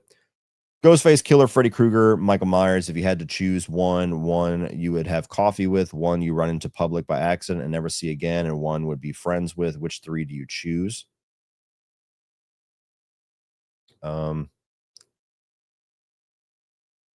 I guess be friends with Ghostface because he's the only human. So he's the only one I could actually have a friendship with, although I'd have a lot of questions. Run into Freddy Krueger by accident and never see again, and I guess have coffee with Michael Myers because I'm not a coffee drinker and I wouldn't have anything to talk about either. So we would just stare at each other weird and then go about our day. The Rocky Sly biopic is going to be about how Stallone made Rocky, basically a biopic. Okay. I don't know if that's an interesting enough story to tell a whole movie off of, but you're going to love Silent Hill F. Happy Thanksgiving to you and yours. Okay, very cool. Happy Thanksgiving to you too. And my buddy Rudy's played it and he said it's really good. I just haven't had a chance to check it out, but looking forward to it. If they made a new Nightmare on Elm Street, who would you want to see be cast as Freddy? Somebody unknown or mostly unknown. So I don't have a fan casting because that kind of goes against what I want. I want somebody who's just going to be Freddy and I know them as Freddy and they disappear into Freddy. I don't want to see like, oh, that's Kevin Bacon in Freddy makeup. 16 Blocks would have been a great Die Hard movie. It broke away from the template while still feeling like a Die Hard film. Yeah, decent movie. Finally watched the Collector movies based off your recommendation. Wow, those were awesome. We need the third ASAP. We're going to get it. He got the rights back, so it's going to take a little while, but yes, we will get that eventually. And I'm glad you liked them. I think you'd enjoy License to Kill, a revenge thriller James Bond film with a fantastic villain and awesome action. Is that the Timothy Dalton one? I've heard that I would like those because they're most like the Daniel Craig movies. But my plan was to watch them all, rank them, and I couldn't really get into the Sean Connery movies, and I knew if I couldn't get into those, I had no fucking chance with Roger Moore, and he had like 10 of them. So I was not going to watch, 20 hours of James Bond movies I wasn't enjoying just to get to the Timothy Dalton ones. So I don't know. I think it's just a lost cause for me. Even though I understand your criticism on the old James Bond movies, I still think you should try to watch the Timothy Dalton. Here we go. Timothy Dalton Bond movies, 80s era Bond, and License to Kill is awesome. I don't know. Maybe one day. Maybe. Lost Boys Resurgence, my fave Vamp movie as well. Resurgence isn't like a reboot. Leave it alone. There's nowhere to go. I don't even think we need a remake, and that's just because I know what that remake is going to be, and I just don't see it. I just don't see it working. Would I still watch it if they announced it? Sure. But yeah, they did the 2 sequels, and those were awful. And so it's just like, don't taint it any more than you already have. Thoughts on Saw 11 getting canceled? Well, I don't know if cancel is the right word. It's just like in a weird limbo. We don't know what form it's going to take. The version that it was supposed to be, which is a direct sequel to Saw X, is probably dead, but I don't know. Now James Wan and I think Lee Winnell as well, and Blumhouse kind of have creative control of it. So I don't know if they're going to take it in a wildly different direction. I don't know if they're going to reboot it. I don't know if they're going to follow up Saw X in their own way. I don't know. It's just a big question mark right now. No question. Just want to wish you and yours a happy Thanksgiving. Thank you, Davey Deathray. Everybody make sure you subscribe over there. I've done a few things with Davey. On day 112 of no alcohol, and you helped inspire that change. Thank you. Well, that's awesome. That's very good, man. Yeah, me and my wife talked about this. Was it yesterday or the day before? I think it was the day before. It's kind of a weird thing that it's almost socially awkward to not drink because people expect if you're an adult, then you drink, casually or for fun or at certain events or whatever. And when you tell people that you don't drink, they automatically assume that you must be sober because of some big, like, bad habit. Like you were alcoholic at one point, and now you can't touch anything. I'm one of those weird anomalies where I was never an alcoholic. I was never addicted to it. I never needed it. I just completely lost my taste for it when I had kids. I have a lot of pretty bad memories of my mom being drunk or inebriated by some substance. And while not anywhere near on the spectrum of that, I even have a few with my dad. And I just never wanted my kids to have those memories of me. And so I didn't even realize it was like a thing for me until I had kids, and my mind just kind of switched. And I was like, I don't think I want to drink. I don't even want to head down that road of having my kids have memories of like, remember that time dad was acting goofy? It just never did. So yeah, long answer to explain what he was talking about there. But yeah, when people ask me, I'm like, yeah, I don't drink, and then I give that explanation. It's cool. It's very cool that inspired that change, and I hope it. I don't think there's anything wrong with drinking in moderation and drinking safely. But if you're better off and you're happier without alcohol, I'm happy for you, Davey. Thoughts on doing a top 10 horror movies that were released straight to DVD streaming? Somewhat interesting idea. I don't know if I'd have a top 10. Sometimes I have a good idea for a top 10, and then I go and I'm like, oh, I only have 8 that I really care about. And so is it really a top 10? Like with a top 10, ideally there's like 20 or 30 movies in the running, and this is literally your top 10. But sometimes there's topics where it's like, oh, I only have 10 that I like. So this is not just my top 10. This is the only 10. So yeah, kind of an interesting idea. Maybe one day. I'm a big mood guy. Like you guys give a lot of great suggestions. I get a lot of them on Patreon, so there's always cool things to pull from. But I'm very much a shoot from the hip type of content creator. Like I can plan certain things around certain new releases, but most ideas, like for tier lists, rankings, top tens, bizarro things like this Thanksgiving thing I'm going to do, they're ideas that just come to me, and I'm like, that's cool. I'm going to do that. There's not a whole lot of like, I don't have like a master list of ideas and I just start pulling from them. It's just spontaneity. Do you enjoy It Chapter 1 better than the 90s It? Yes and no. I think that the Andy Muschietti movie is a better made version. Yes. I think it's better directed. I think that the kids are better overall as a group. It functions better as half of that story than the first half of the miniseries. I have way more nostalgia and way more deep-seated love, and the 90s It miniseries is more important to me, so if I had to choose one, I would choose that one. But definitively, I do think that the It Chapter 1 is better. And if It Chapter 2 had been way better, then I would not be saying that. I would say, "Oh, yeah, I definitely prefer the movies." Like, I love the miniseries, it's important to me, but I love the movies, but It Chapter 2 sucks.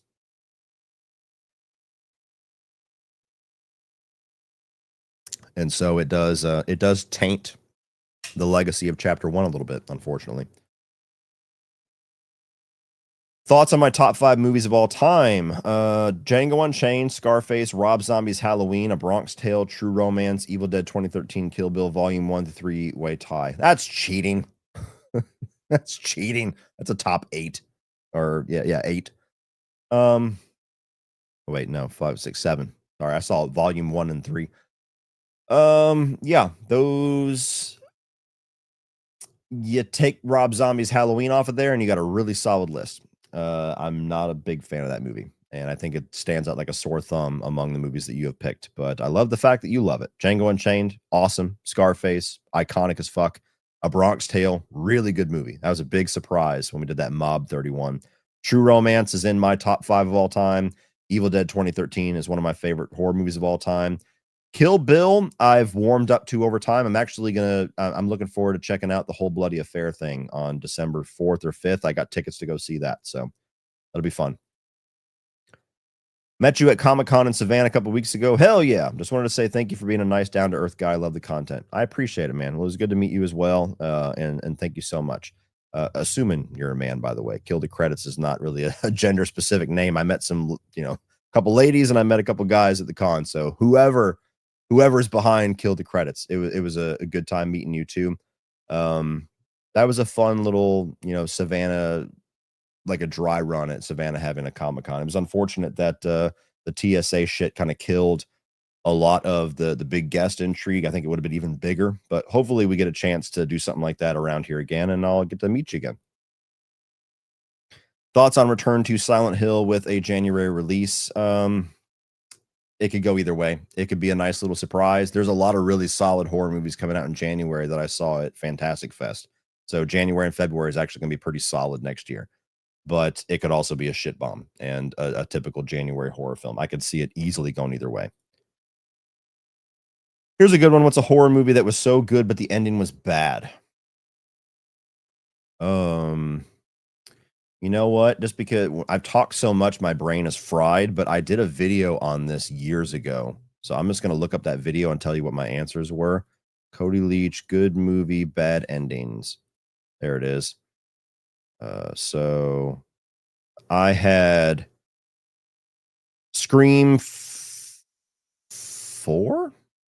I would not stand by that. I wonder what my issue was. Let's see. I Am Legend is not really horror, but it certainly got horror elements to it. So that is a movie that if you watch the theatrical ending sucks. Splice, sci-fi horror, not a very good ending. High Tension. High Tension was my number 1, and I stand by that. Good movie, ending ruins it.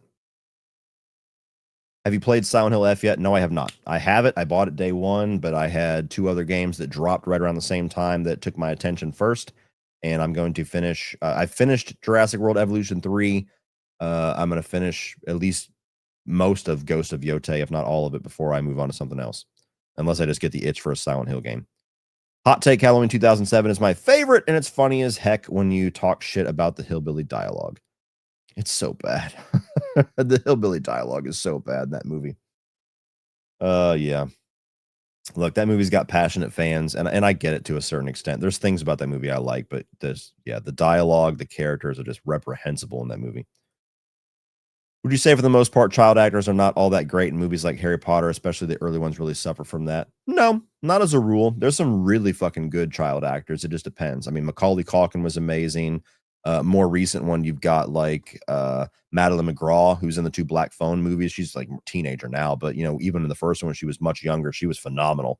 Mason Thames was always really good. Like there's some even like younger kids. You go to like Bailey Madison in Brothers, who was amazing. Like there's some really good child actors. Now there's some really bad ones too that can fuck up a movie, but it's to me it's like the same thing with adult actors. There's amazing ones, there's kind of shitty ones. So no, I wouldn't say that's a rule.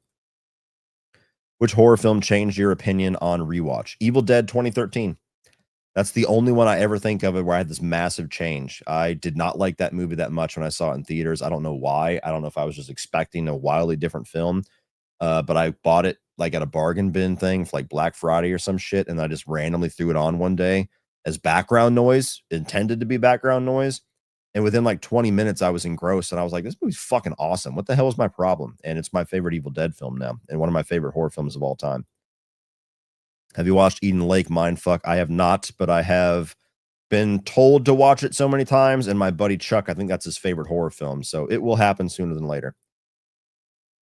As a massive Yorgos Lanthimos fan, what didn't click with you about Kinds of Kindness? And is there anything you did like about the movie? Oh, God, I haven't seen it to remember much about it. It's just weird. It's just not my thing. I mean, I could say that about any of his movies, least of which Begonia. I think Begonia is his most accessible film. But even that, I was just like, okay, that was solid. And you walk out and everybody's like, that was the best movie the last 10 years. And I'm like, why? I don't get it. But yeah, I don't know. I haven't watched it recent enough to be able to pick out exactly what it was. Like Poor Things, I thought was interesting, but has a lot of bizarre implications in it that don't really add up to me. I don't quite know what he's going for, what he's saying with that one, or if I'm comfortable with what he's saying. Kinds of Kindness was kind of along the same way, and then Begonia was just like, okay, that was solid, that was interesting, kind of predictable, not really blowing me away, but like that was good. And then I'm just kind of put off and confused at other people's reactions. Like not where I get angry about it, but just where I'm just like, I just don't understand, man. I don't get the big deal. I really don't. Thank you. James Bond ranking tier list when? Never.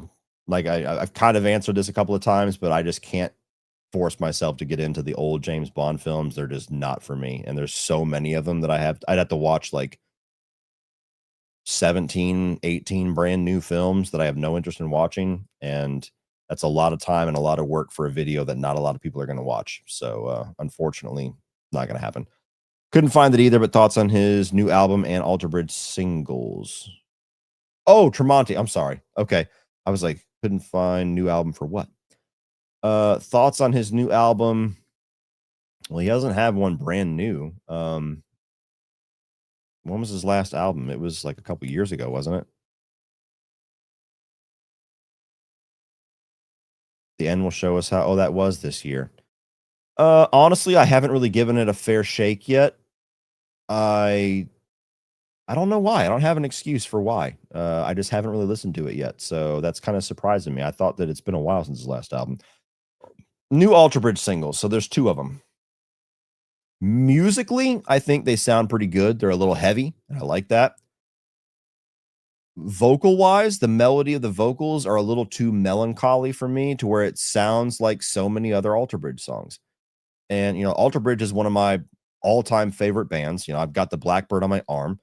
It is Alter Bridge, I think, is probably my third or fourth favorite band of all time. I live and breathe Alter Bridge.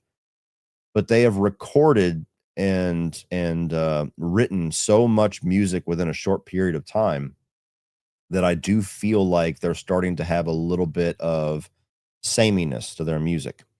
Their last couple albums have felt that way to me. Like Fortress was the last album they did that really felt like a whole album of fresh Alter Bridge. You had Walk the Sky that was good, but a little reminiscent. You had Pawns and Kings.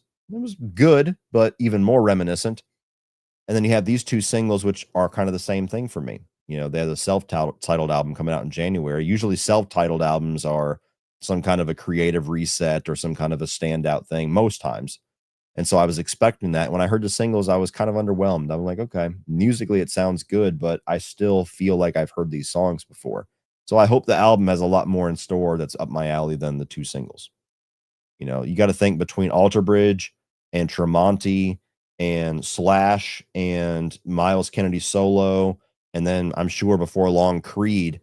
they're constantly writing and recording and touring in different styles. And so it's not unreasonable to think that some of Tremonti's better ideas were used in Tremonti, and some of Miles Kennedy's better ideas were probably used in Miles Kennedy's solo stuff. And when they reconvene for Alter Bridge, they're a little creatively exhausted, um, while still being phenomenal musicians and performers. So we'll see. Have you ever seen the 2020 film Would You Rather? Yes, I have. Not too long ago, actually, I watched it. It was all right. It was all right. I thought the ending was kind of shitty ending. Loving the new podcast. How much? I thought I was going to say, how much did you meet Chuck? How did you meet Chuck? I met him at Fantastic Fest last year. We had a bunch of mutual friends. So I'm friends with a lot of horror TikTokers that I have met through both Fantastic Fest as well as Overlook Film Festival. And whenever I saw them all again at Fantastic Fest, Chuck was along with them, as well as a couple other people I've become good friends with. And so we met through mutual friends. And me and Chuck are cut from the same cloth in a lot of ways. We're wildly different. Same way with Sean. Wildly different people, wildly different tastes for the most part. But Chuck and I are very old school in a lot of ways. Chuck has got that work drive that I have, that I really respect, where it feels like he's trying to conquer the world. And so that very much meshes with me. And so there's a lot of things that we work very well together, but we have such different tastes and different outlooks on how to approach film and criticism and stuff like that, that I think it makes for an interesting podcast, because it's not just like, I agree, I agree, I agree, I agree all day long. It's we complement each other as much as we contrast from each other, and that's what makes it interesting. Thanksgiving, a chef is preparing a turkey. Freddy Krueger switches the defrosted turkey with a frozen turkey. The chef puts the turkey in, and as it explodes, Freddy says, "Gobble those flames, bitch." Interesting idea. That's kind of going along for the jokiness of what I'm going for with this Thanksgiving tier list that I'm coming up with. Not that exact joke, but yeah, I like it. Good stuff. What is your Freddy's Dead equivalent for a video game? I don't know if I have a Freddy's Dead equivalent for a video game. I mean, Resident Evil 6 was a pretty big disappointment, but it's very playable. I don't think Metal Gear Solid had like a really bad one. Let me look over at some of my video game posters here. I kind of want to answer this. Worst video game sequels. I'm sure something I'm forgetting.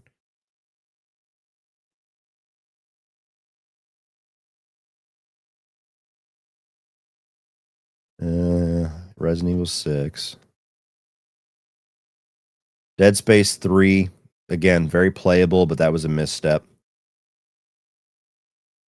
Dead Rising 4, but I was never like a crazy Dead Rising fan, so that wasn't an offensive one for me. It was just like, all right, that was all right. Devil May Cry 2, that was a pretty big one too. Didn't like that game at all.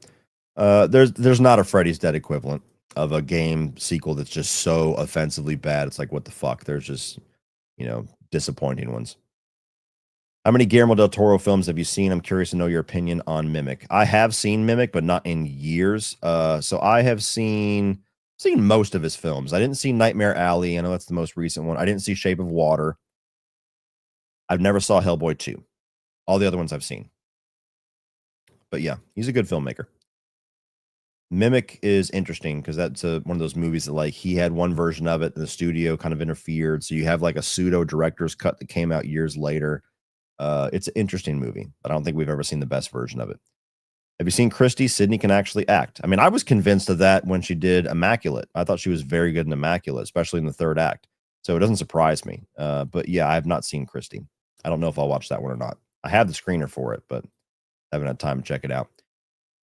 Can you please talk about the ending to On the Line with Mel Gibson? I heard you talk about it in your 2022 ranking video. I had to check it out. The funniest and most ridiculous plot twist ever. I mean, which one? There's like 3 of them.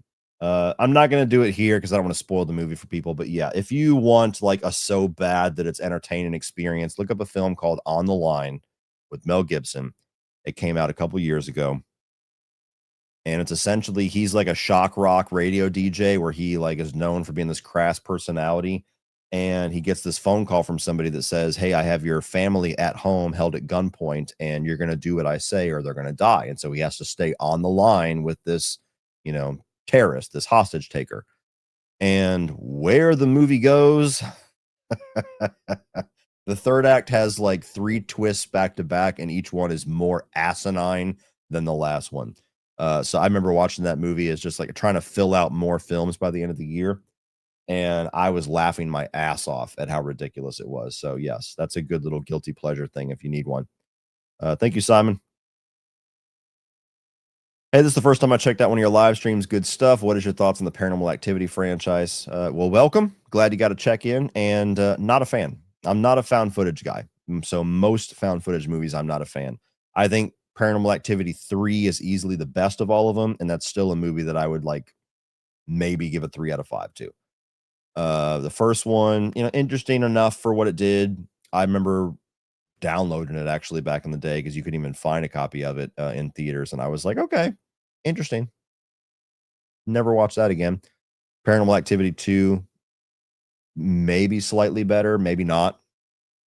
3, I like the fact that it was a throwback movie from the 90s, and I like how they used the old 90s technology in that one, and the ending was kind of creepy.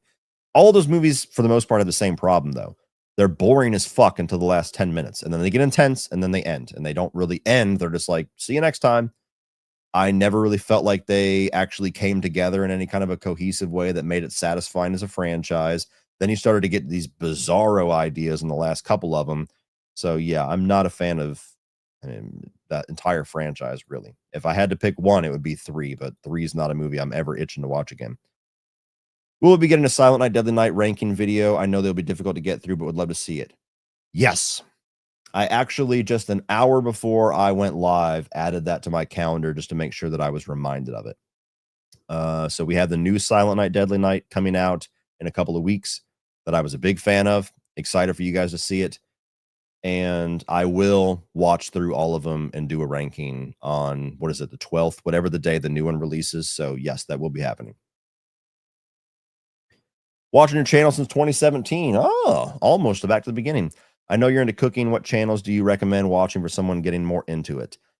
So there's actually a lot of them that I love. Let me go through and make sure that I don't miss any. I will have a cooking channel of myself here within the next couple of months. I kind of got fucked. I was trying to launch that in August, and then the weather was horrendous here in Georgia all summer long. And so we were rained out for literally 2 months. And then I hit the busy season, and now it's holidays. Chud's Barbecue, big fan of his stuff. He makes everything from scratch, the bread, everything. So he is awesome, and he's got a great sense of humor. So if you want barbecue, that's a great one. A lot of barbecue channels. I think that Brian Lagerstrom is great. He's more like a traditionally, I think he might even have like a French training, but he's more traditional chef. So he cooks a little of everything, but he shows you like the fancier, more labor intensive way to do it. And he always has like more casual cook shortcuts. So he is great. Meat Church Barbecue, love them as well. And their seasonings are awesome. I really enjoy Keith Riles Barbecue as well as How to Barbecue Right. Both of those guys are buddies. They're big like competition barbecue guys. But so if you want barbecue, those are 4 right there. Sip and Feast is a really good channel if you like Italian food. It's this guy, I think he's in New York, and he teaches you all these traditional Italian foods. You have Flat Top King, who's one of my favorites, as well as Pellets and Pits. It's the same guy, but it's 2 different channels. One of them is like barbecue and grilling, and the other one is griddle cooking. But he's another one if you want like all different kinds of recipes. He's really good. And Not Another Cooking Show. Another guy. He's an Italian kid from New York, I believe. And so he used to have a food truck with his brother, and then he started doing YouTube, and his YouTube took off. So now this is what he does. And he kind of does the same thing as Sip and Feast. He teaches you like these very traditional Italian foods, but he also does other things besides Italian. And he always kind of has this storytelling to him where he'll tell you the origins of certain things and where they came from or the importance of it. And I really like that. There's a couple more that I watch, but those are the big ones. $1.99. Thank you. Waluigi, man, you got a lot of them today. What if Michael C. Hall played Freddy? I think that would be a perfect match. No, too old. You know, Michael C. Hall looks great, but he's in his 50s. Too old, and I don't want Dexter as a Freddy Krueger. Like, he's a phenomenal actor. I'd be morbidly curious to see it, of course, but no, I would not pick him. Couple questions. What do you think of the Nightmare Steelbook set? It's solid. I forgot to show that in my off the shelves video. I had it stuck up here and I totally forgot it because I just pulled from where I keep all my Blu-rays, which is down here. But I bought that one and I bought the UK version because I was worried one of them would be canceled, and I gave the UK one to my dad. Also, besides Metal Gear Solid, what's been some of your favorite games this year? Yeah, so the Nightmare Steelbook is a very cool set. I haven't watched any of the movies to be able to comment on like the quality, but the set itself is very nice. It's good to finally have something that looks like they gave a shit. What are some other favorite games this year? I really enjoyed Jurassic World Evolution 3. Those are just my types of games. They're very relaxing to me, like those park builder games. Ghost of Yotei is awesome so far. That's a big one. What were the other ones? I know I've streamed a couple of games. Doom, The Dark Ages, I thought was kick ass. So those probably my top ones so far. Will you review Welcome to Derry or Alien Earth? Alien Earth, no. Been too far since it was released, and I only watched one episode, and I haven't had the time or the desire to go watch the rest of it. Didn't really hook me. Welcome to Derry, yes, I'm going to finish it. I've already watched 5 episodes of it, so I'll finish that. I will review it after the 8th episode, which I think it's 8 episodes. After the last episode airs, I'll do a season review. Would you ever do a top 10 non-US horror films? Maybe one day. I haven't seen enough to be able to do a top 10. I've seen more than 10, but for me to do a top 10, I like to have at least experience with, 40 or 50 of something.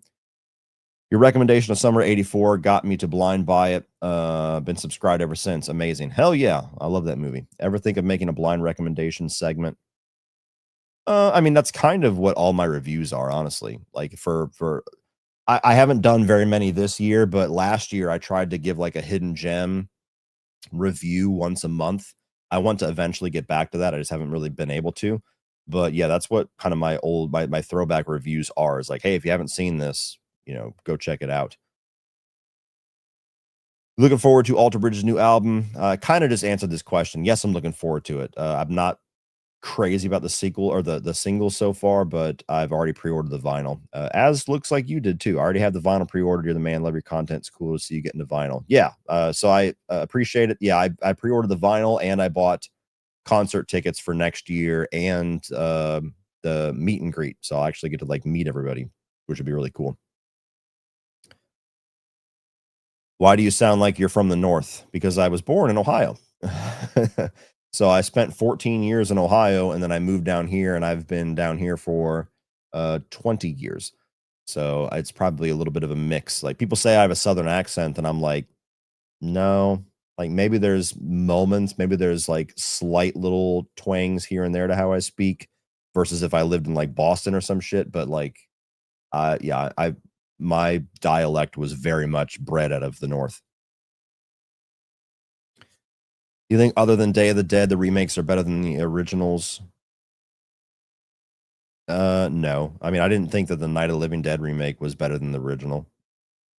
Dawn of the Dead, I do. So Dawn of the Dead would be the only one. I wouldn't say it's a rule across them. I've never seen the Day of the Dead remake, but I don't hear anything good about it, so I doubt I would think it was better. In the Jason universe is a good direction for the franchise or a complicated mess? It feels like a corporate cash grab bullshit. Until I see something that tells me otherwise, that's my opinion on it. It feels like they're turning Jason into a product and they're just going to pimp him out to whatever they can pimp him out to, fucking Fortnite, cereal boxes, whatever. Until I see a Friday the 13th movie that's awesome, that's my opinion. Thoughts on the Scream 7 trailer? Sorry you paid $2 to hear me say nothing, but I didn't watch it. I don't tend to watch many trailers nowadays, especially horror trailers, and even more so for movies that I'm already sold on. So I'm gonna see Scream 7 day one. Like there's no version of that that's not going to happen. And so I haven't watched the trailer. What do you want to see from Scream 7? Keep up the great work. I mean, just something different, like in a good way. I don't want it to just be like a basic fucking Scream movie, but Nev Campbell's back again. Like, that's lame. You know, all respect to Nev Campbell. She's a Scream queen. She's a goddess. She deserves every bit that she's fought for as far as being, you know, the star of this franchise and should be respected as such. But I'm of the opinion that her, as well as Galen Dewey, sticking around as long as they did and still continuing to stick around, it kind of takes away from some of the tension of these movies. So I like the fact that we got a new cast because it kind of reset the stage. And then that, you know, didn't continue. Favorite Jordan Peele movie, Us, Nope, Get Out. Get Out by a landslide. You know, Us is decent. There's some good stuff in Us. Some of it doesn't quite, or excuse me, Nope is decent. There's some good stuff in Nope, some really good stuff in Nope, but it doesn't quite add up for me. Us, I'm not really a fan of. Skyline or Gold Star? What is that? It's gold. Oh, is this the hot dog?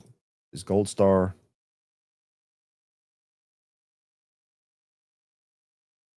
Or is it chili? Gold Star Chili. Okay, is that a restaurant? I've never ate at a Gold Star. I have ate at Skyline once, and it's really good. I'm more of a Rudy's hot dog guy.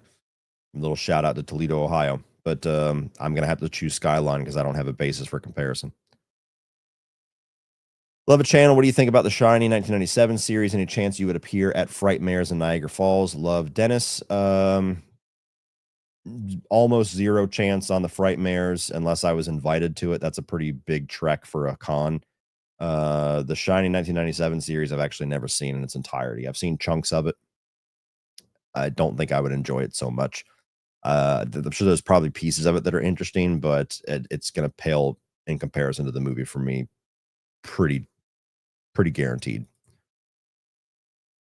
What's your expectations for the new Bond game by the Hitman team? I just hope it's kick-ass action. Like, the best Bond video game aside from GoldenEye to me was, oh fuck, I had it in the back of my head. What the hell is it called?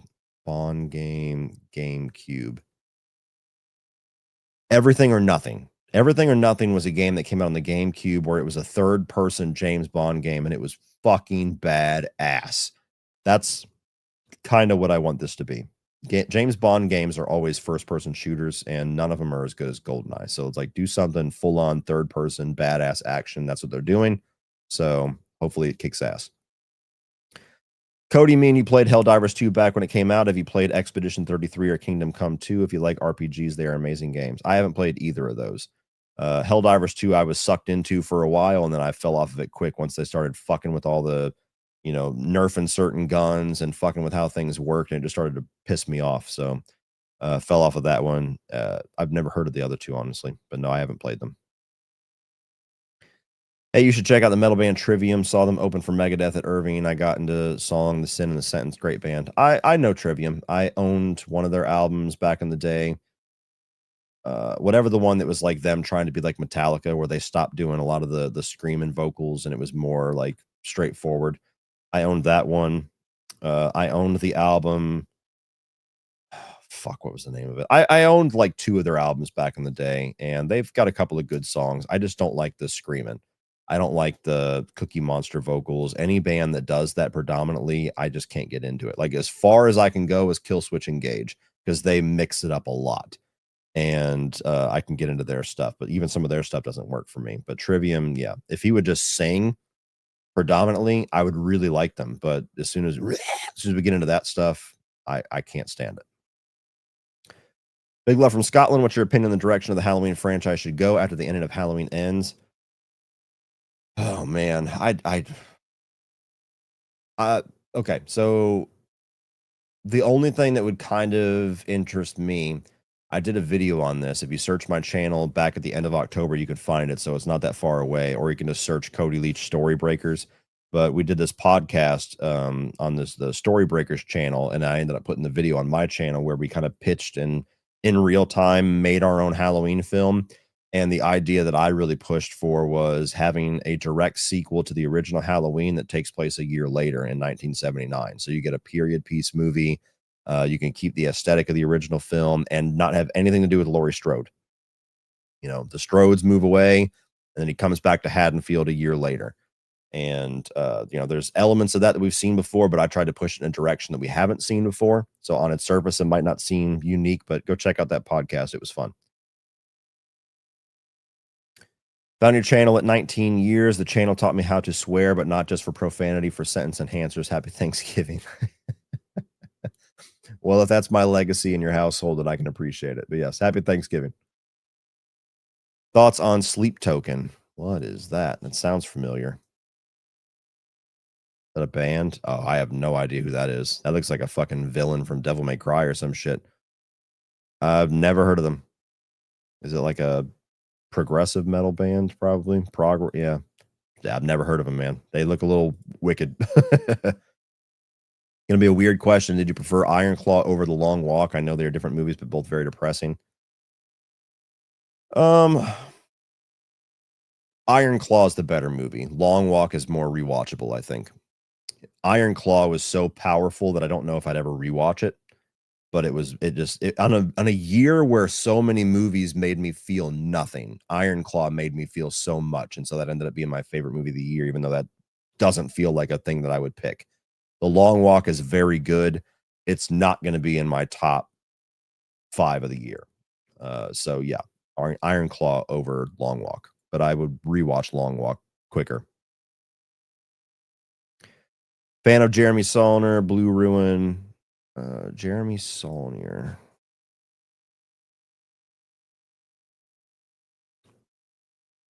I like Green Room. Rebel Ridge was pretty good. I have not seen Blue Ruin.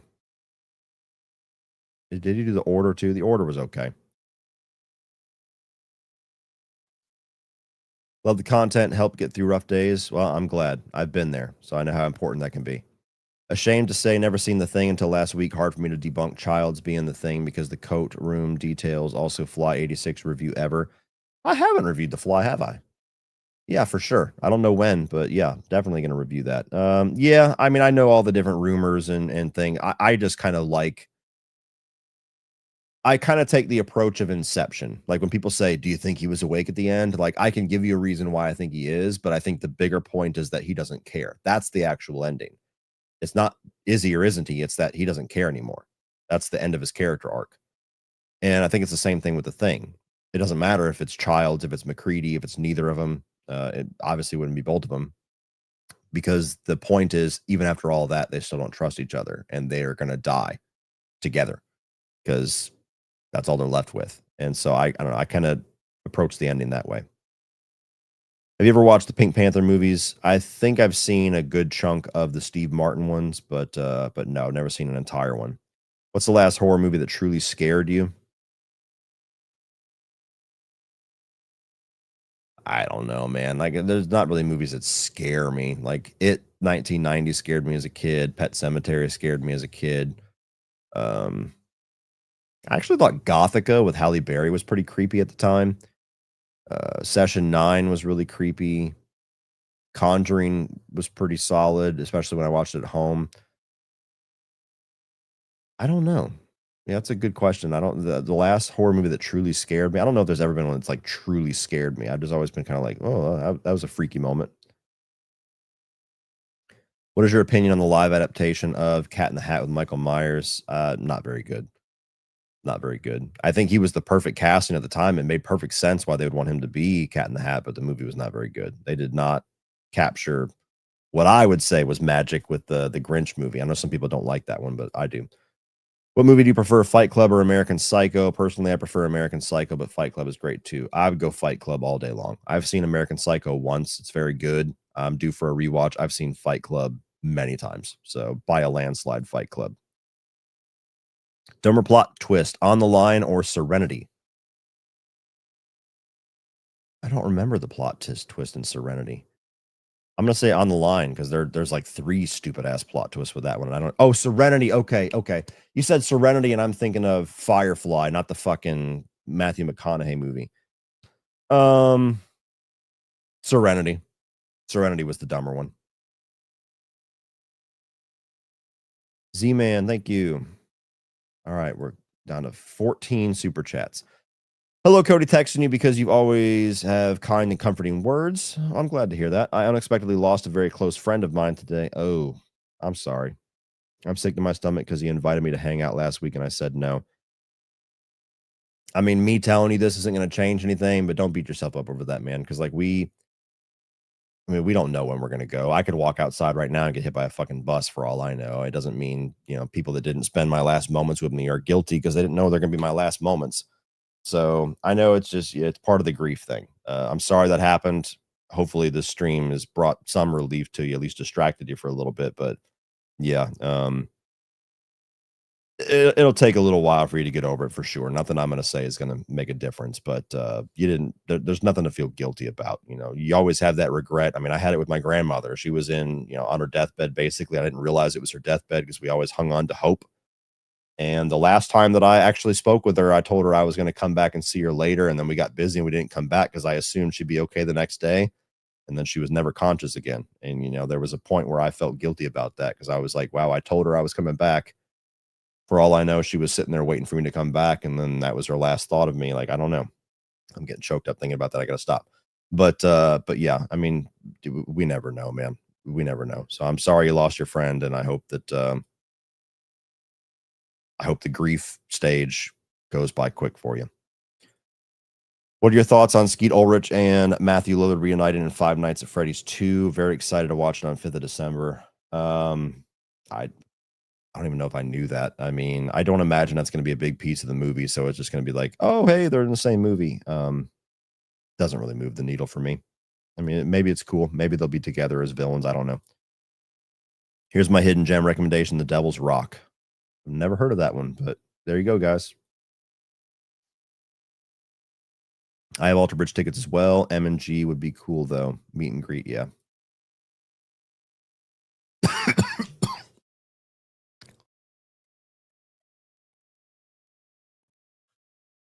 Ugh. Any plans to visit the Santa Cruz Boardwalk since you're such a big Lost Boys fan? If not, any other bucket list travel destinations?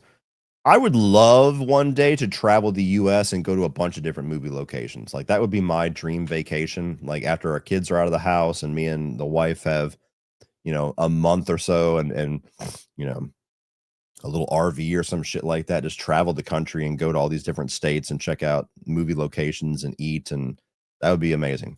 So maybe one day. I need your fast opinion, I'm assuming, on The End of the World as We Know It. The song? I mean, the end of the world, it's the end of the world as we know it. Is there something else that I'm missing?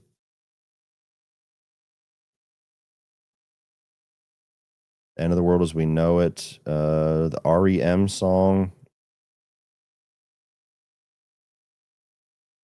I mean, that's the only thing I can see. Oh, a book, The End of the World as We Know It, title of a memoir by I have no opinion on any version of it. There's a song, there's a TV episode, there's a book, and a story by Stephen King, it looks like, too. So I have no opinion, man. I mean, the song's fine. If that's the only one I'm familiar with. I always think of Tommy Boy when I hear it. Favorite and least favorite horror movies of the 2020s. Favorite so far would probably be X. Least favorite, either Jeepers Creepers Reborn or Winnie the Pooh Blood and Honey. Lost Boys versus Terminator 2, Terminator 2. Like those are both in my top 5 of all time, but Terminator 2.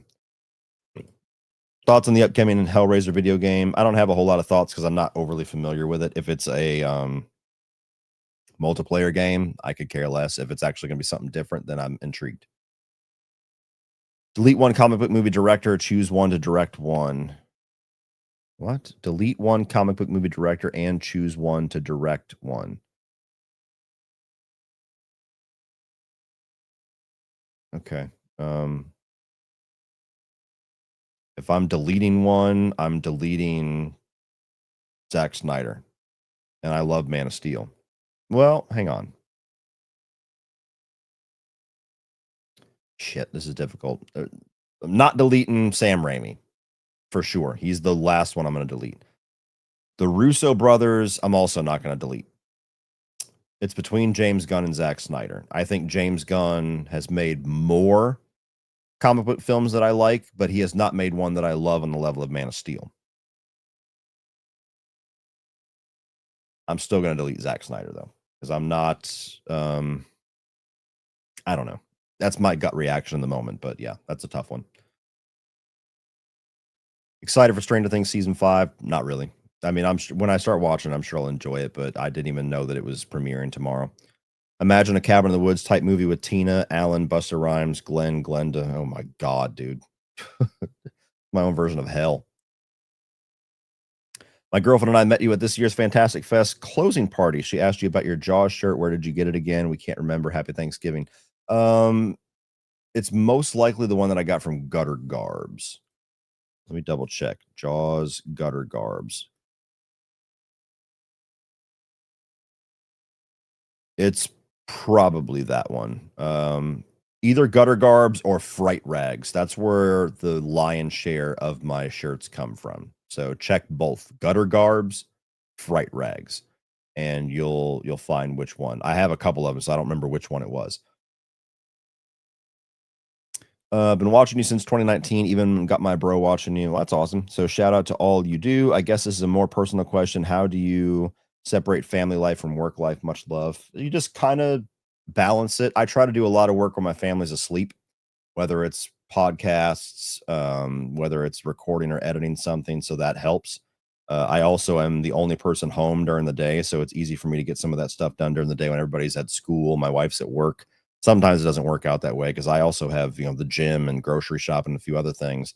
But yeah, I try to just mitigate the time that everybody's at home and I'm up here doing work. I try to make sure that those don't cross over as much as I can. Sometimes I'm pretty successful at it. Sometimes it's harder than others. Some months I'm in work mode a lot.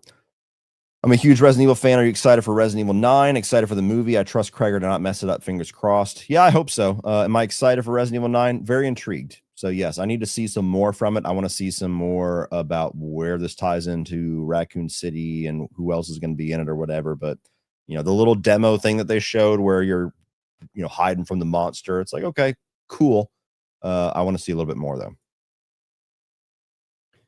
What's your opinion on the Dead Space franchise? How much would a movie interest you? A movie would be cool. I'd rather get a remake of the second game. I love Dead Space and Dead Space 2. I thought that the Dead Space 3 is okay. It's playable, but they pushed it in an action-centric direction, and it's just weird. The remake to Dead Space was incredible. It's a shame it didn't sell as much because I think a remake to 2 would be even better. So, I don't know if we're gonna get it, but have you had Tony Paco's hot dogs? I have. I have had it. I've had their chili.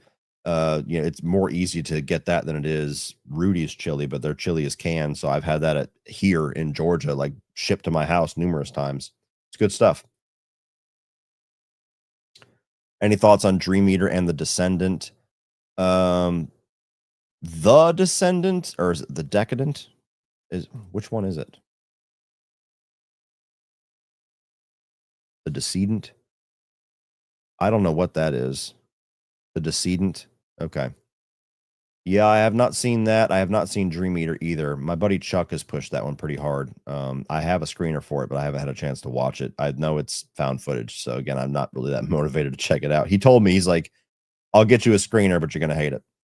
So that didn't give me a whole lot of faith. Favorite Creed album, Human Clay, pretty easily. All four of their albums are really good, but Human Clay. Movie from Netflix. What was that in reference to? Was that the Decedent or whatever? I don't remember what that was in reference to. Better holiday comedy, Dutch or The Ref?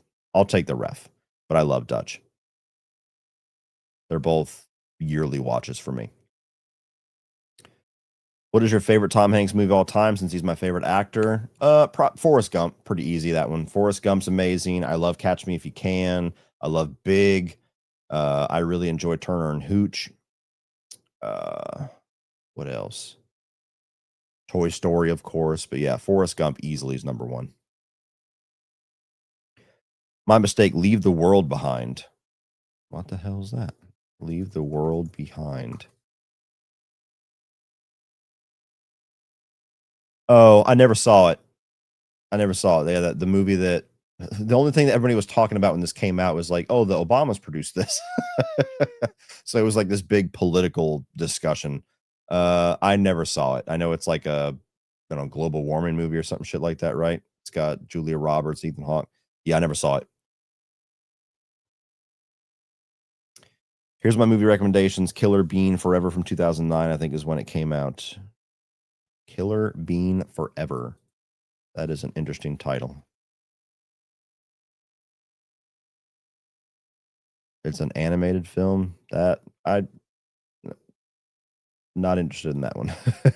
Thank you for the recommendation, but that looks like Earthworm Jim or some shit.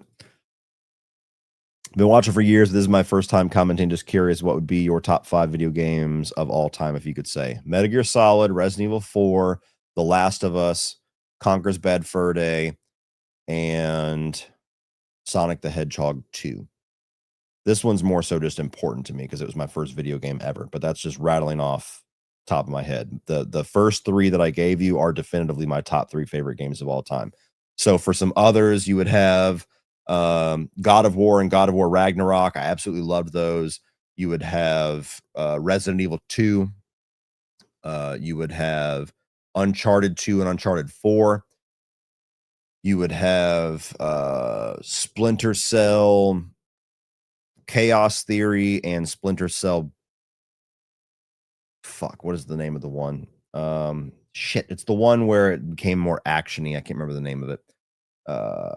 Hitman, the most recent one, The World of Assassination, Metal Gear Solid 3, bunch of others. Do you prefer The Penguin or Daredevil Season 3? The Penguin by... Well, okay, Daredevil Season 3. I thought you were talking about Born Again.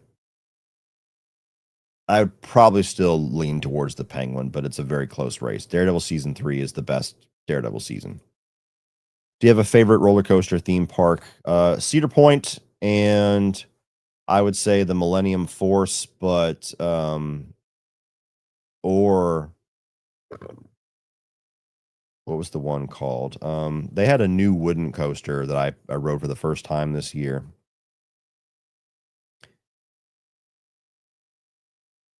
Steel Vengeance. Steel Vengeance was fucking badass. So one of those two. What franchise needs a camera in horror to action? I would be curious of somebody doing that with an Evil Dead movie. We're getting a bunch of different Evil Dead sequels, so I would like to see one that was more action centric. I think that'd be cool. Best Metallica solos, riffs. Oh God, dude! Like, how long do you have? One of my favorite solos that's very underappreciated is from the song "Bleeding Me" from Load. That's a really good Metallica solo. Favorite cut of beef to barbecue and how it's seasoned.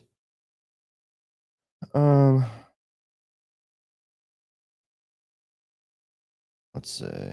My wife texted me. Rye says hello. We're watching your live now. Say hello back. Hi, baby.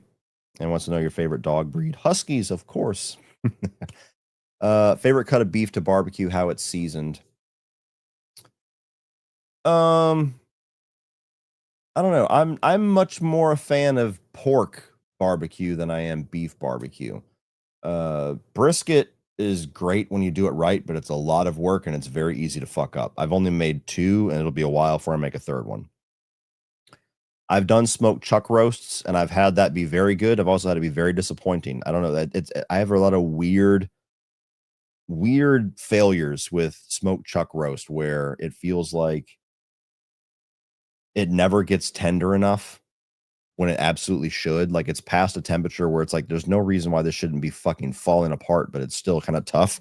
So I've had some weird experiences with chuck roasts. I've done smoked steaks. Like, I don't smoke them like barbecue style, but I smoke them and then I sear them off. That's my favorite cut of beef to make. That's like, barbecue styled. So yeah, ribeyes. So I guess ribeye would be the answer. What are you doing? Move away from my door. Is Hank the good guy or bad guy in Breaking Bad? He's the good guy. I mean, he's got things that he does that are a little shady by the end of it because he's so obsessed. But yeah, he's the good guy. What do you think of a God of War movie based on the game? I think I don't know how you do that and make it faithful. Some video games are so epic. It's like, how do you do a movie with this without shortchanging the shit out of it? I feel like video game TV series are going to be the recipe for success going forward, and the ones that stick with movies need to be a very small scale game. And I wouldn't say God of War is that. Would you ever rank the seasons of Supernatural? If I ever find the time to actually finish it, yes, that will for sure happen. Thank you, Maurice. What's your favorite Nicolas Cage movie? Mine favorite is Face Off. Nicolas Cage is my favorite actor. That is also my favorite is Face Off. I love Face Off. I also love The Family Man. That's a really underrated like holiday movie. I love that one. Ready for Planes, Trains this Thursday? Yes, absolutely. Dutch and Planes, Trains every single Thanksgiving. Do you think there should be a reboot for Chucky? I need classic Chucky back. I think I like Mancini, but I feel like he goes back and forth with serious goofy. Yeah, extreme back and forth. It's never going to be rebooted as long as Don Mancini has control of it. But yes, I do think it needs a creative reset for sure. Thank you, Cornell. And last super chat for now, Tony Chappie. Thoughts on Neil Druckmann? Neil Druckmann, unless you were making a play on words, leaving The Last of Us season 3, Craig Mazin taking over, and they might not be a season 4 and be a season 3 finale instead. I mean, I don't know. There's so many question marks with the show. The viewership and the ratings dropped like crazy with season 2. Some of that's just because of the nature of the actual story. It's very divisive. Some of it, I think that they did not do the best version of adapting it, and splitting it in seasons the way that they did. I don't think did it any favors. I think it's ridiculous to do that season, that story split in two with a big fucking gap where everybody has to wait. It should have been a 14 episode season or a 12 episode season, something like that, where they just went through all of it. It should have been. So, yeah, I don't know. I don't know if Neil Druckmann or Craig Mazin was the magic or the hindrance. I don't know. So we'll find out. Did you ever visit ABQ for Breaking Bad locations? Possibly, yeah. Should do more video game content. I'm only one man. I try. I wish I could do all the content, but I'm a one man show. So until I have the capital and the means to have somebody help me with editing and everything else, which I'm nowhere near ready for, I can only do so much. But yeah, I appreciate it. I understand. It's just you want to see more. I wish I could do more. All right, guys. So I've been doing this for 2.5 hours. I'm going to spend the next 15 to 20 minutes rolling through some more questions, try to do some regular questions too. And I'm going to try to get out of here at about, 7:10, something like that. All right. Are you watching the new Knives Out movie this weekend? I'm actually going to try to see it tonight. I didn't realize that it was dropping tonight. So I'm going to try to do that, depending on how I feel when I'm done with all of this. Thoughts on Peacemaker season 2? I haven't even seen it yet. I haven't had time. And I'm telling you, it takes a lot for me to invest in a TV show nowadays because I'm so busy. What do you want to see in the Batman 2? I want to see a villain I've never seen before. That's what I want to see. Have you played the South Park games? Yeah, I've played the Stick of Truth, loved that one, and I played the Fractured But Whole, which is good, but not as good as Stick of Truth. My family has watched Dutch and Planes every Thanksgiving since the 90s started because cable went out and they were only 2 movies we had then. Hey, man, it's a good tradition. Both Kill Bill movies will be in theaters for the first time. Unrated, uncut, double feature will be on the big screen. 12/5, Crazy 88, Blood, Fight, and Color. Yep. And I'm going to check that out. If you got to make your own movie, what would it be about? No budget restraints. A vampire film. That's what I want to do first. Do I enjoy fishing? I've never been. I've never been fishing. I've never been hunting. And I've lived in the South for 20 years. And every person that I tell that to, they're like, oh my God, dude, we're fucking going. I'm going. I'm taking you fishing. And then it never happens. So, yeah, never been. My brother is just watching Hello, Dexter Morgan. Ooh, about to get crazy. You think It Welcome to Derry is scarier than the actual films? Not yet. There's been some really intense sequences, but no, not yet. Let's see here. Damn, Doc sniping. What are we getting? Some trolls? Let's see. When you see a trailer for a movie you've been avoiding in theaters because you're worried the trailer will show too much, what do you do? I either leave the theater or I look down at my phone.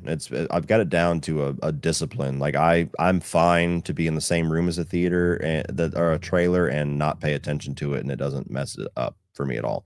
I also know specifically when movies are going to start at my theater. They start 15 minutes after showtime on the dot.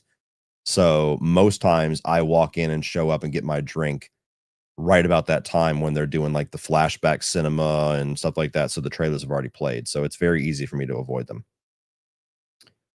Would you ever do a 31 31 for video games? I've talked about this a few times on the Patreon streams. So the difficulty with that is that it would basically only be me and Charles and Rudy who are able to do that because Brian does not play video games. Sean barely does. And so there's appeal to doing like a weird little offshoot like that. But I don't know. We're always going to pick ideas that we can all do first. So never say never. Most excited for Brand New Day or Doomsday? Brand New Day. By quite a bit. Wrong Turn franchise kill list. Maybe one day. Incest list. Have you ever been to Mardi Gras? I have not. I've only been to New Orleans once, but it was not during Mardi Gras. Any thoughts on GTA 6? Are you a fan of the franchise? I was back in the day. Like, I was the perfect age for GTA 3 and Vice City and San Andreas. They were the shit. They were the biggest thing ever at the time. I've fallen out of love and got very burnt out on GTA and Red Dead Redemption, any of those like style games. So I genuinely don't care about GTA 6. I'll play it. Hopefully it's awesome. Maybe it'll revitalize my love for it, but I don't care.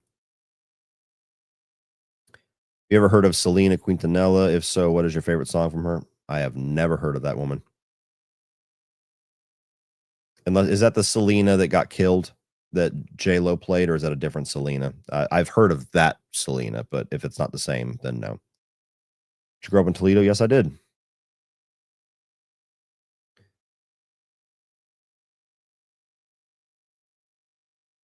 See, Dogma is finally being released in December. Yeah, he got the rights back to that, and expect an announcement for a Dogma 2.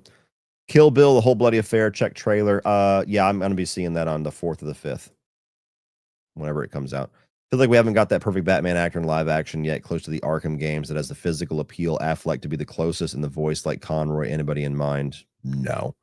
I like all the Batmans that we've got for the most part. The more modern ones. I don't necessarily need one to be the. I think Ben Affleck was as close to Arkham. I don't need him to also sound like Conroy though. You like apple pie? Yes, I do. I guess you could call it trolling. Okay, I don't know. I'm missing it all. So if there's any action, I'm sorry. I've watched your channel for years. I've noticed that you talk a lot about your dad, but I rarely, if I ever hear you bring up anything to do with your mom. What's the deal? My mom was not around. She abandoned me when I was 2. She showed back up here and there. I've talked about it on my podcast, little Q&A stuff before. Like, there's just, yeah, I don't have a good relationship with my mom. I don't have a relationship with her, period. But my dad was a single parent. Spam, really? Okay. Good on you, Doc, with the sniping. All right. Is there any other? Let me see here. I know I'm a couple.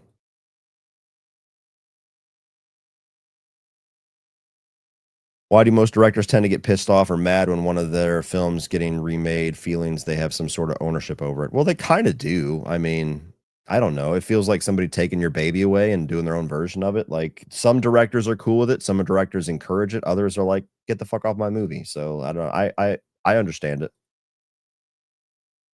You ever played Outlast, my favorite horror game? I played the first one. It's got some scares in it. Not very replayable though. Favorite character arc in any film? Oh God. Maybe Rocky Balboa, just like across the franchise, probably.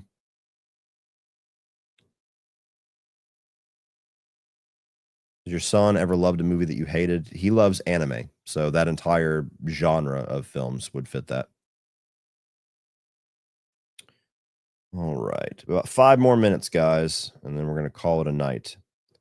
Awesome content. Shout out from Pooler, Georgia. Well, you're right there. You're right down the street. We probably go to the same movie theater.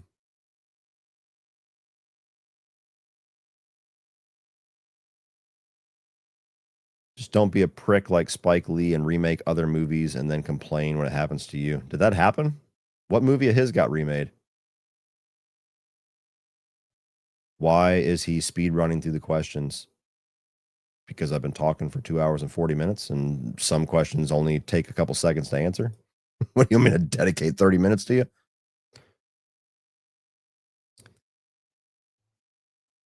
Let's see here. What do you think about a Christmas themed Halloween movie with Michael fucking up everyone on Christmas? That would be awesome. I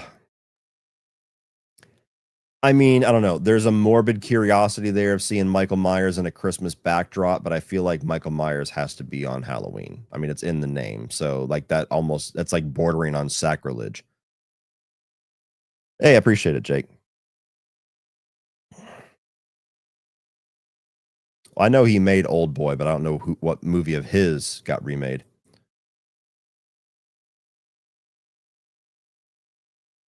Oh, no, he just said he would never let it happen despite him remaking Old Boy and High to Low. Oh, okay. Gotcha. Thoughts on pricks on Twitter spoiling Scream 7? They're losers. They're losers. They're internet internet activists. They want to have a cause. They want to feel like they're doing something when they're accomplishing dick. Like, if any of these people actually gave a shit, they would do something to actually help the cause that is rooted in all of this. They would go see Melissa Barrera's movies that aren't titled Scream, and they don't. If it's about Israel or Palestine, they would do something to help that, but they don't. Their version of activism is to be cocksuckers online and try to ruin movies for other people and act like they're actually important and doing something for other people. So they're fucking useless human beings. So unfortunately, there's nothing you can do about it. Yeah, they're that's how they find their importance in life. They did the same thing for Scream 6 for different reasons. Fuck them. Stay off of Twitter as much as you can. Hopefully you can make it. If it happens to you, it's unfortunate. There's not a whole lot you can do about it besides bitch. But yeah, they're fucking useless. Voice is common. You should do the horror sequels again. The horror sequels again.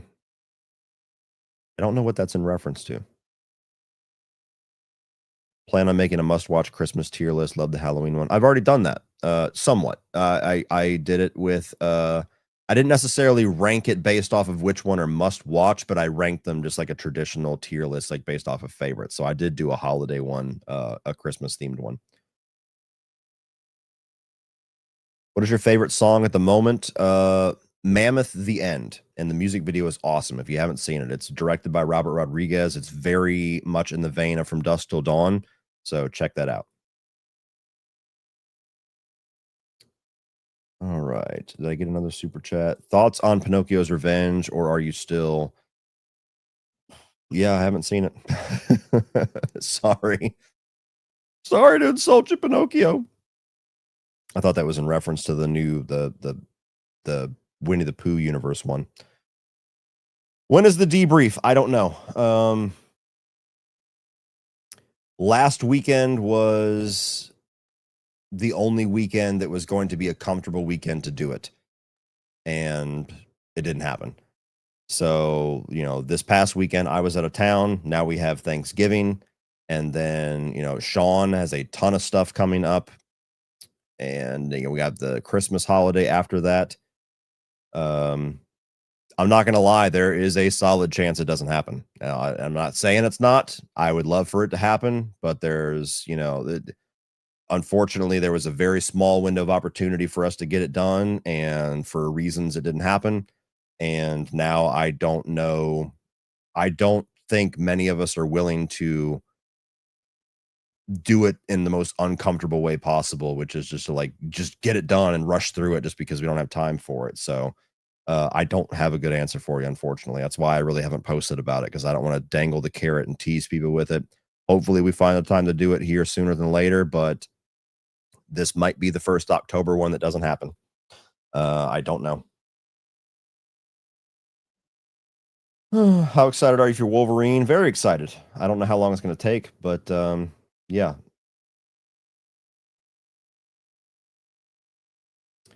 Can you explain your review and writing process? Because I want to start making reviews, but it's tough to focus on the movie while also taking notes. How many times do you usually watch a movie before you review it? Well, I don't take notes and I only watch it once. My reviews are totally off the cuff, and not everybody can do that. Not everybody's should do that. Some people need to take extensive notes. Some people want to do like literal essays. Some people just need some bullet points. But yeah, I go watch a movie. I come home, I turn the camera on, and I just talk. That's my method. So it saves a lot of work. But yeah, you have to have a good memory. You have to be able to talk very well. You have to be able to articulate thoughts without a whole lot of preparation. And it's not for everyone, but that's my method. And try it, see if it works for you. If it doesn't, yeah, I've never I could not focus on a movie while taking notes. So I feel your pain. Hopefully you could figure out a way to mitigate that. All right. Let's see here. I'm gonna answer 3 more questions and then we're gonna get out of here. Why do you hate Shazam 2 so much? Well, I don't hate Shazam 2. I mean, if I gave it a negative review, it was barely a negative. It was like 2.5, 2.75, wasn't it? I don't even remember what I rated it, but I don't hate it. Why do you hate it so much when it's better than 90% of MCU sequels and is straight up inspired by a bunch of 80s classics, no massive plot holes, funny, heartfelt kids movie? I mean, yeah, watch my review and I'll give you all the reasons why I didn't love it. I would not agree that it's better than 90% of MCU sequels, and what it's inspired by doesn't matter if I don't enjoy it. But no, I mean, if you loved it, that's great. Shazam 2 is not terrible, but I just didn't. That last little string of DC movies, all of them kind of felt dead on arrival. It just kind of felt like the whole thing was on life support. So yeah, I didn't hate it though. Which is worse, Hulk 2003 or Green Lantern? I would say Hulk. Green Lantern, I actually didn't think was that bad. Hulk, I didn't get into at all. All right. Last question. Let me try to find a decent one to end on.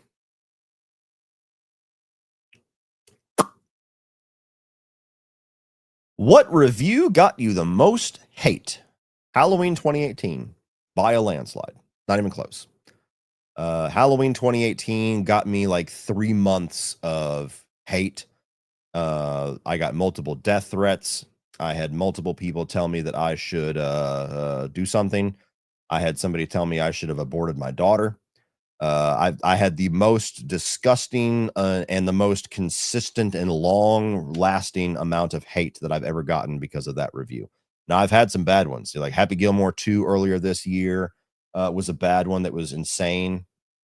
I had there was some toxicity with 28 Years Later, but it wasn't near as bad as some others. I got some weird backlash for I Saw the TV Glow on Twitter, but that's as far as it went. It was, people trying to spin it like I was, transphobic or whatever, because I didn't think the movie was a classic, even though I was, praiseworthy of a lot of things. I've had the same thing with Seed of Chucky.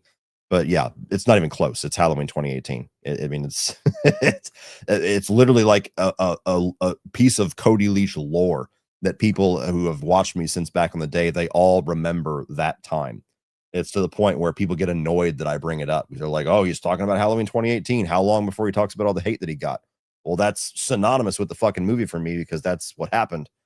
So yeah, that's easily the one. Easily the one. Oh, we got one last super chat here from Amanda. Hey, Amanda, I haven't seen you in a while. Glad I dropped in real quick before you leave. My notifications always let me down. Well, I appreciate the super chat. If you have a question really quick, I can throw it in before I log off because that's a lot of money for me to just say hi. But glad you're doing well and glad you made it, even though it's the end. So just rewind. We talked about a lot. Would you like to see a Slipknot movie about Paul Gray and Joey Jordison? I would be there opening night. I mean, I'd be curious for a Slipknot movie, but I'm not enough of a Slipknot fan to know what's significant about them. I know that they both died, but what's significant about them other than they were just band members? Like, is there a story there that's like a movie's prime for? I'm not sure. All right, so I'm gonna hang out for a second and see if Amanda drops a question or anything, and then I will head out and go and fucking ice my voice box because it's on fire right now. I just answered that. I don't know if you saw it or not, but yeah, I don't know when. I don't know when the debrief is happening. It's a very busy time of the year. We had one weekend that was prime for it. It didn't happen, and now it's nothing but bad weekends for one or more of us. So yeah.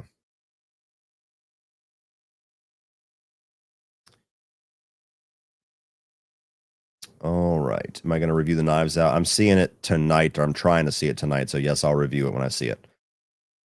Let's see here.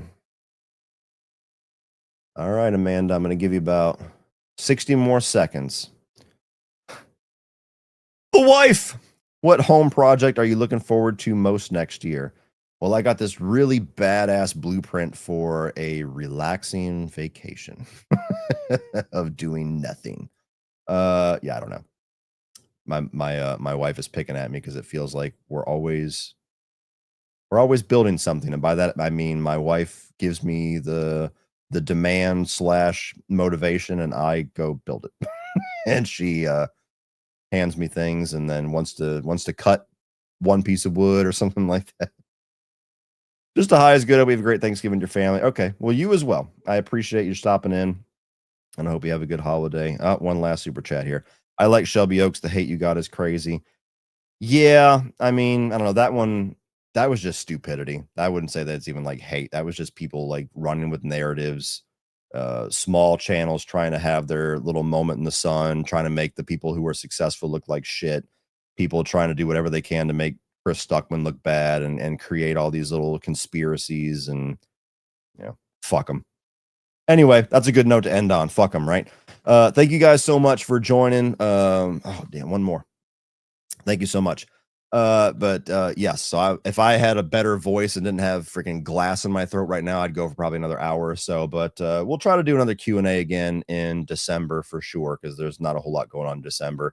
Look forward to either tomorrow or the next day. I'm not sure which day I'll get it out. That Thanksgiving video, which should be pretty fun, where I invite 20 horror icons to Thanksgiving and I rank them off of, which ones are the better guests, just like some goofy thing to have fun with. Other than that, guys, Knives Out review. We've got Silent Night, Deadly Night coming out not too long. We got, I'm probably not going to do a review, but Zootopia and a couple others I'll cover in my month wrap up.